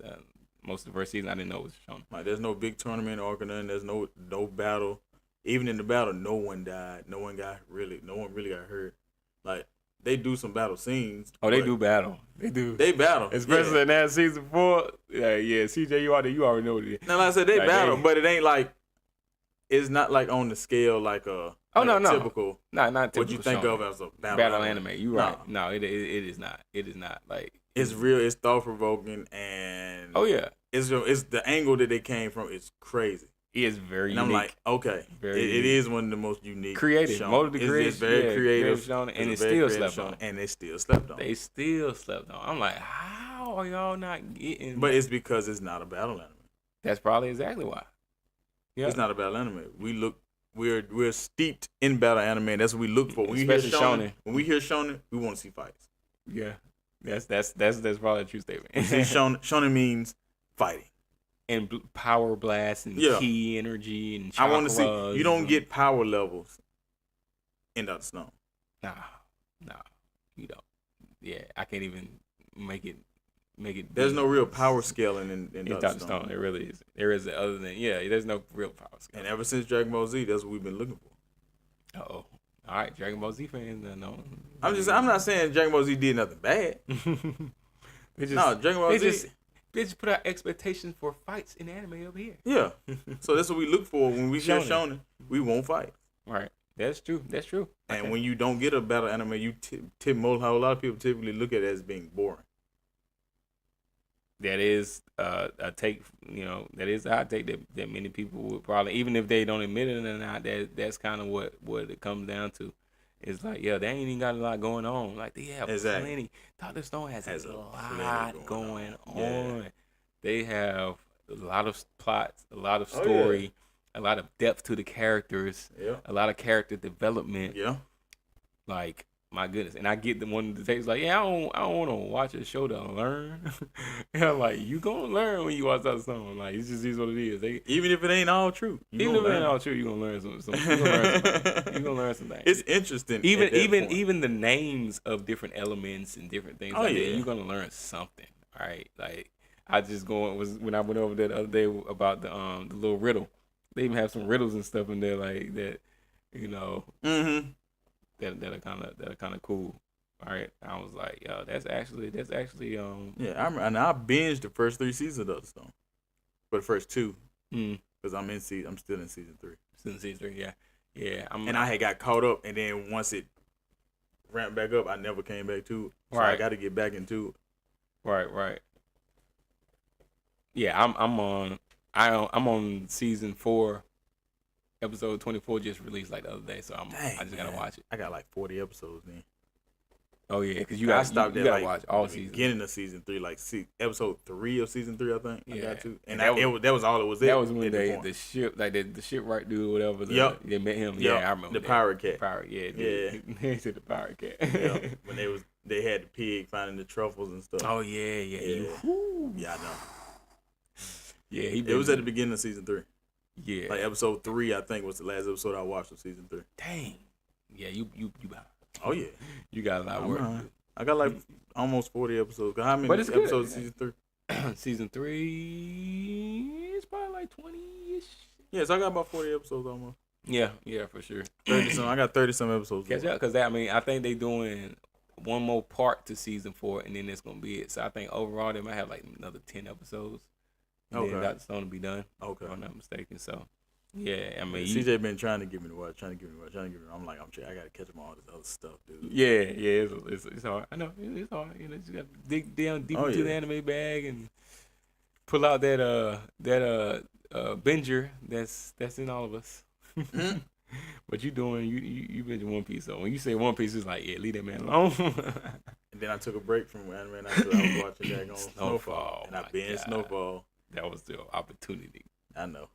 But then I done binged One Piece up. I done watched like 50 episodes. I binged like 50 episodes. Now I'm in the movie, so I'm getting back on it. I'll be watching again tomorrow. We got some jobs tomorrow to do, so. Oh, yeah. You'll be on it. You got 2 showers to do. You'll get back on it. For sure. I'll finish that movie tomorrow and maybe get like 3 or 4 episodes in. Say what? I said I will finish that movie tomorrow and probably get about 3 or 4 episodes of One Piece done before the day out. Right. All right. So yeah, Dr. Stone is one of the most creative shonen and still slept on. Yeah, that's hot. That is a hot. It's that hot. Is yeah, hot. I ain't dousing that. I like it. I agree. I agree with that. Can't douse it. See how that discussion just ensued off that hot take? That's a good hot take. It's hot, like you said. All right, so moving on to our last hot take of the night. Moving on to our final hot take of the evening. Stream poll starters. Let's do a stream poll starter hot take. Oh, this is a good one right here. Would anime be better with older protagonists? Would anime be better with older protagonists? It was one kind of like that last week. Was it? Yeah, it was saying like, the team like a lot of young protagonists. And it's true, but it's not all. That's not all of them. Not all anime. That's presupposing that all anime. Hibino was brought up last week. Oh, Kafka Hibino going to get brought up again because. Yeah, but does that necessarily that? And the question is like, would it be better with older protagonists? No. Yeah. No, I wouldn't say it would be better because there are a lot of older protagonists, but those aren't the ones that people go watch. That is true. There's one on Tanjiro ain't old, and look at what he did. Oh boy! And no old protagonist has done that. Yeah, no protagonist ain't gonna do it. No protagonists in the big three. Nah. No old protagonists in the big three, and no old protagonists in any of the new gen anime that are like killing it, other than Kafka. That's like the only one that's like he's an outlier. Yeah, he is pretty much an outlier because I can't even think of no other. Rudy's Great Rat ain't doing it. He had to become a kid for anybody to watch him. What's he was too busy watching others. But you got dang it. Oh, he said it's called Signing Anime. Yeah. Oh yeah. Right. Signing. Yeah, but those aren't the big hitters. But the hot take, who's that, Brace? Yeah. The hot take, Brace, is would anime be better with older protagonists? So basically, yeah. I guess what it boils down to is signing anime better than shonen anime. And it just depends on the anime. Yeah, it depends on the anime, but it's hard to beat this shonen, man. Yeah, it's hard to argue with numbers. Yeah, it's hard to beat that shonen. And shonen is shonen still the most popular blog of anime? Yeah, it's gotta be. It's gotta be. Without me even looking, it's gotta be. Yeah, it's gotta be. Yeah, right. Yeah, correct me if I'm wrong. Like overall, shonen I think is still beating all like. And that's even with like signing is beating. Like, that's even with the advent of rom-com, anime like, growing like it's done. Because like I said, back when I was like shonen era age wise, anime wasn't that big in our community like talk. Yeah. But now, it's like anime is everywhere, and we've grown up with it, and we're still watching it, and we still watch a lot of shonen. Right. Shonen still get a lot of love from older people. So, no, I can't say that it will be better with older protagonists because that's not being shown. Yeah, it's definitely not being shown. I think one on it's one on what do you call it? Prime. It's an anime on Prime. Where it's an older swordsman. Mm-hmm. It's like the old country bumpkin something. I mean, yeah, from old country bumpkin to master swordsman. Uh-huh. And that dude is pretty much like it's a good anime. It's a decent anime, but it is tropey. It does have those tropes. Like it's an older guy, so but you don't see this trope a lot because there's not that many anime. It's not that many. It's way more shonen out there. But you got the older guy, and then basically the younger girls are kind of like flocking to him, kind of Yeah. And it's like it's giving off those old man young girl vibes, like. Yeah. I'm in my 40s. Not that far, but close enough. The girls are of age. This is not Great Teacher Onizuka vibe. But then Onizuka was only like 21. Yeah, he was only 21, so he just was born perverted. But for him to say that he was just dreaming. So we ain't gonna go into that. We're not gonna go into that. I think the dude's name's like Barrow something. Mm-hmm. But he's like in his 40s or something like that. And he literally is older than Kafka, even though I think he's in his 40s. He's like starting to gray out and stuff. But he's like an OP swordsmaster anyway. Okay. He ended up his proteges or whatever, two girls. The girl he's trained or something. He like come back to work with him or work for him. But anyway, it's not a terrible anime, but it's just you can just tell it's like it's just going in a different direction because they're focusing so hard on that. Got it. What? He said, I think Shonen brings out a kid feeling in all of us. It's hard to match that. Yeah, it is hard to match that because they do focus the signing. They focus on the age factor so hard, and they try to make sure they push that out to the viewers to let you see like, hey, this person is older, so they cramping, and I'm an old man. They push it so hard. Is Kaiju still considered a shonen though? It might be. I don't know. Yeah, because it's still catered to a young. I think it's still. Yeah, it is. I think it is still catered to like teenage boys. Yeah. I think it's still catered to. Yeah, because like I said, that doesn't necessarily just because the protagonist is older don't mean it still ain't a shonen. Yeah, it doesn't. It's just that it's what's catered to. It's what audience is catered to. Really, Goku them like 30 something now. Oh yeah, now but it's still something. Yeah, so that doesn't make it, but it's like it depends on who's it's catered to. But a lot of those anime they have more adult themes when it's like a older when they have an older protagonist. They do tend at times to present more adult themes, and that can push it into that seinen category. Yeah, because of the themes that they're presenting in the anime. Bracy, what you say? Still feel like I'm giving Goku energy for Spirit Bomb when I watch Demon Slayer and all the other shows. Look, you know what? We might be. Yep, everybody's just like, and we might really be giving Goku energy and not even know it. Oh boy! So watch out. So yeah, that's turn on this. Yeah, it's another one that I watched too. That was like the Okos. I can't remember the names. Whatever the dude's from, so the something warrior does something. It was a long name for the anime, and I actually watched the entire season. It was kind of fun. He's like 30 as well. You know, he wanted to be a hero or whatever, and then he didn't.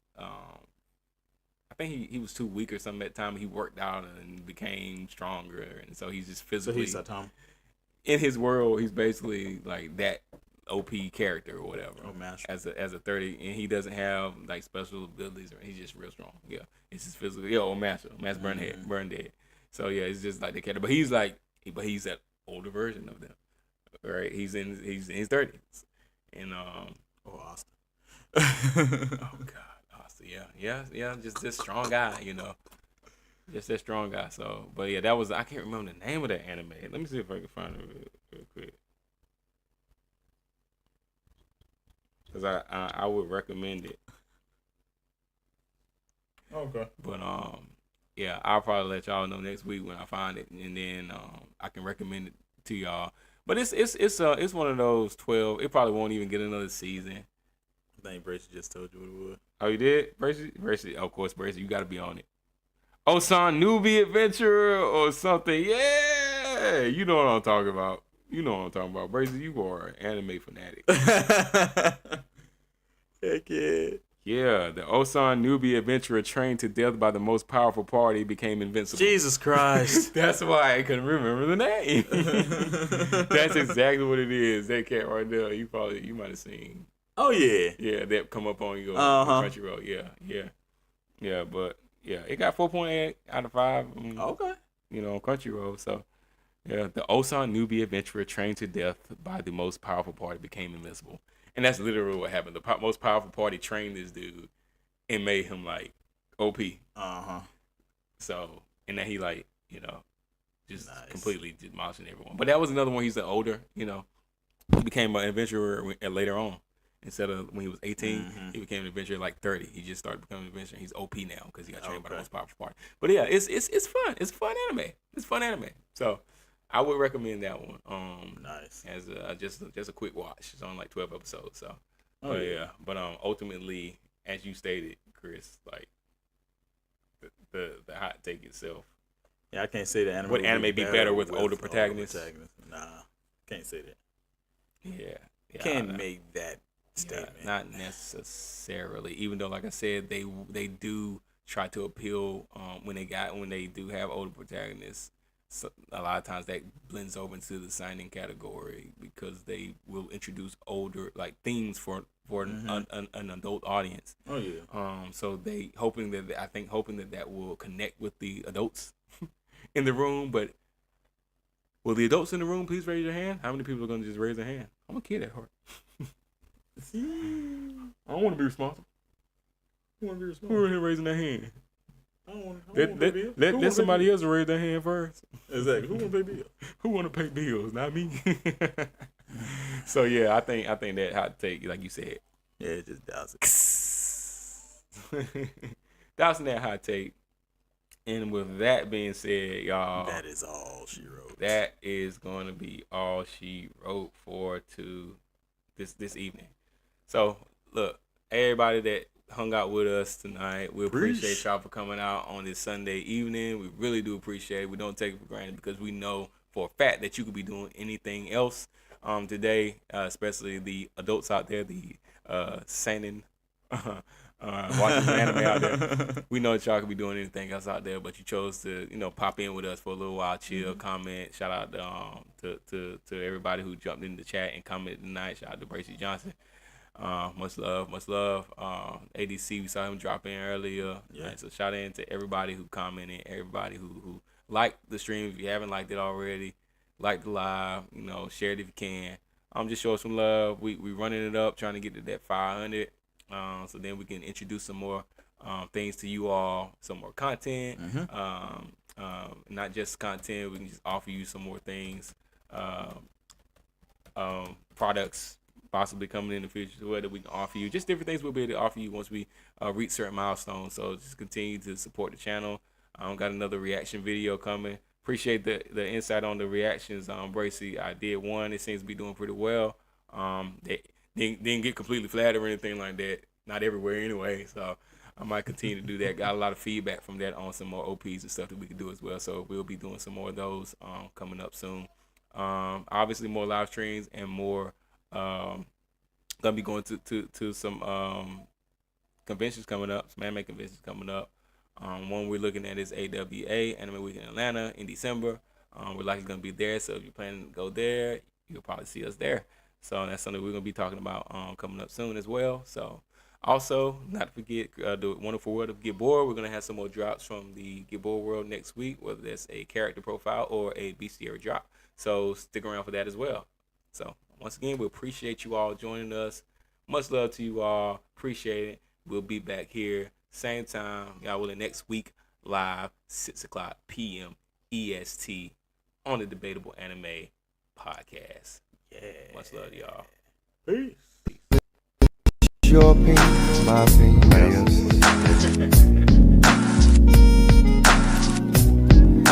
Gotta focus. Gotta remember. It's debatable. It's debatable. It's debatable. Come on in and help me, fellas. It's debatable. Yeah. Always remember. It's debatable. If it didn't happen in the manga, it ain't canon at all. It's debatable. Oh.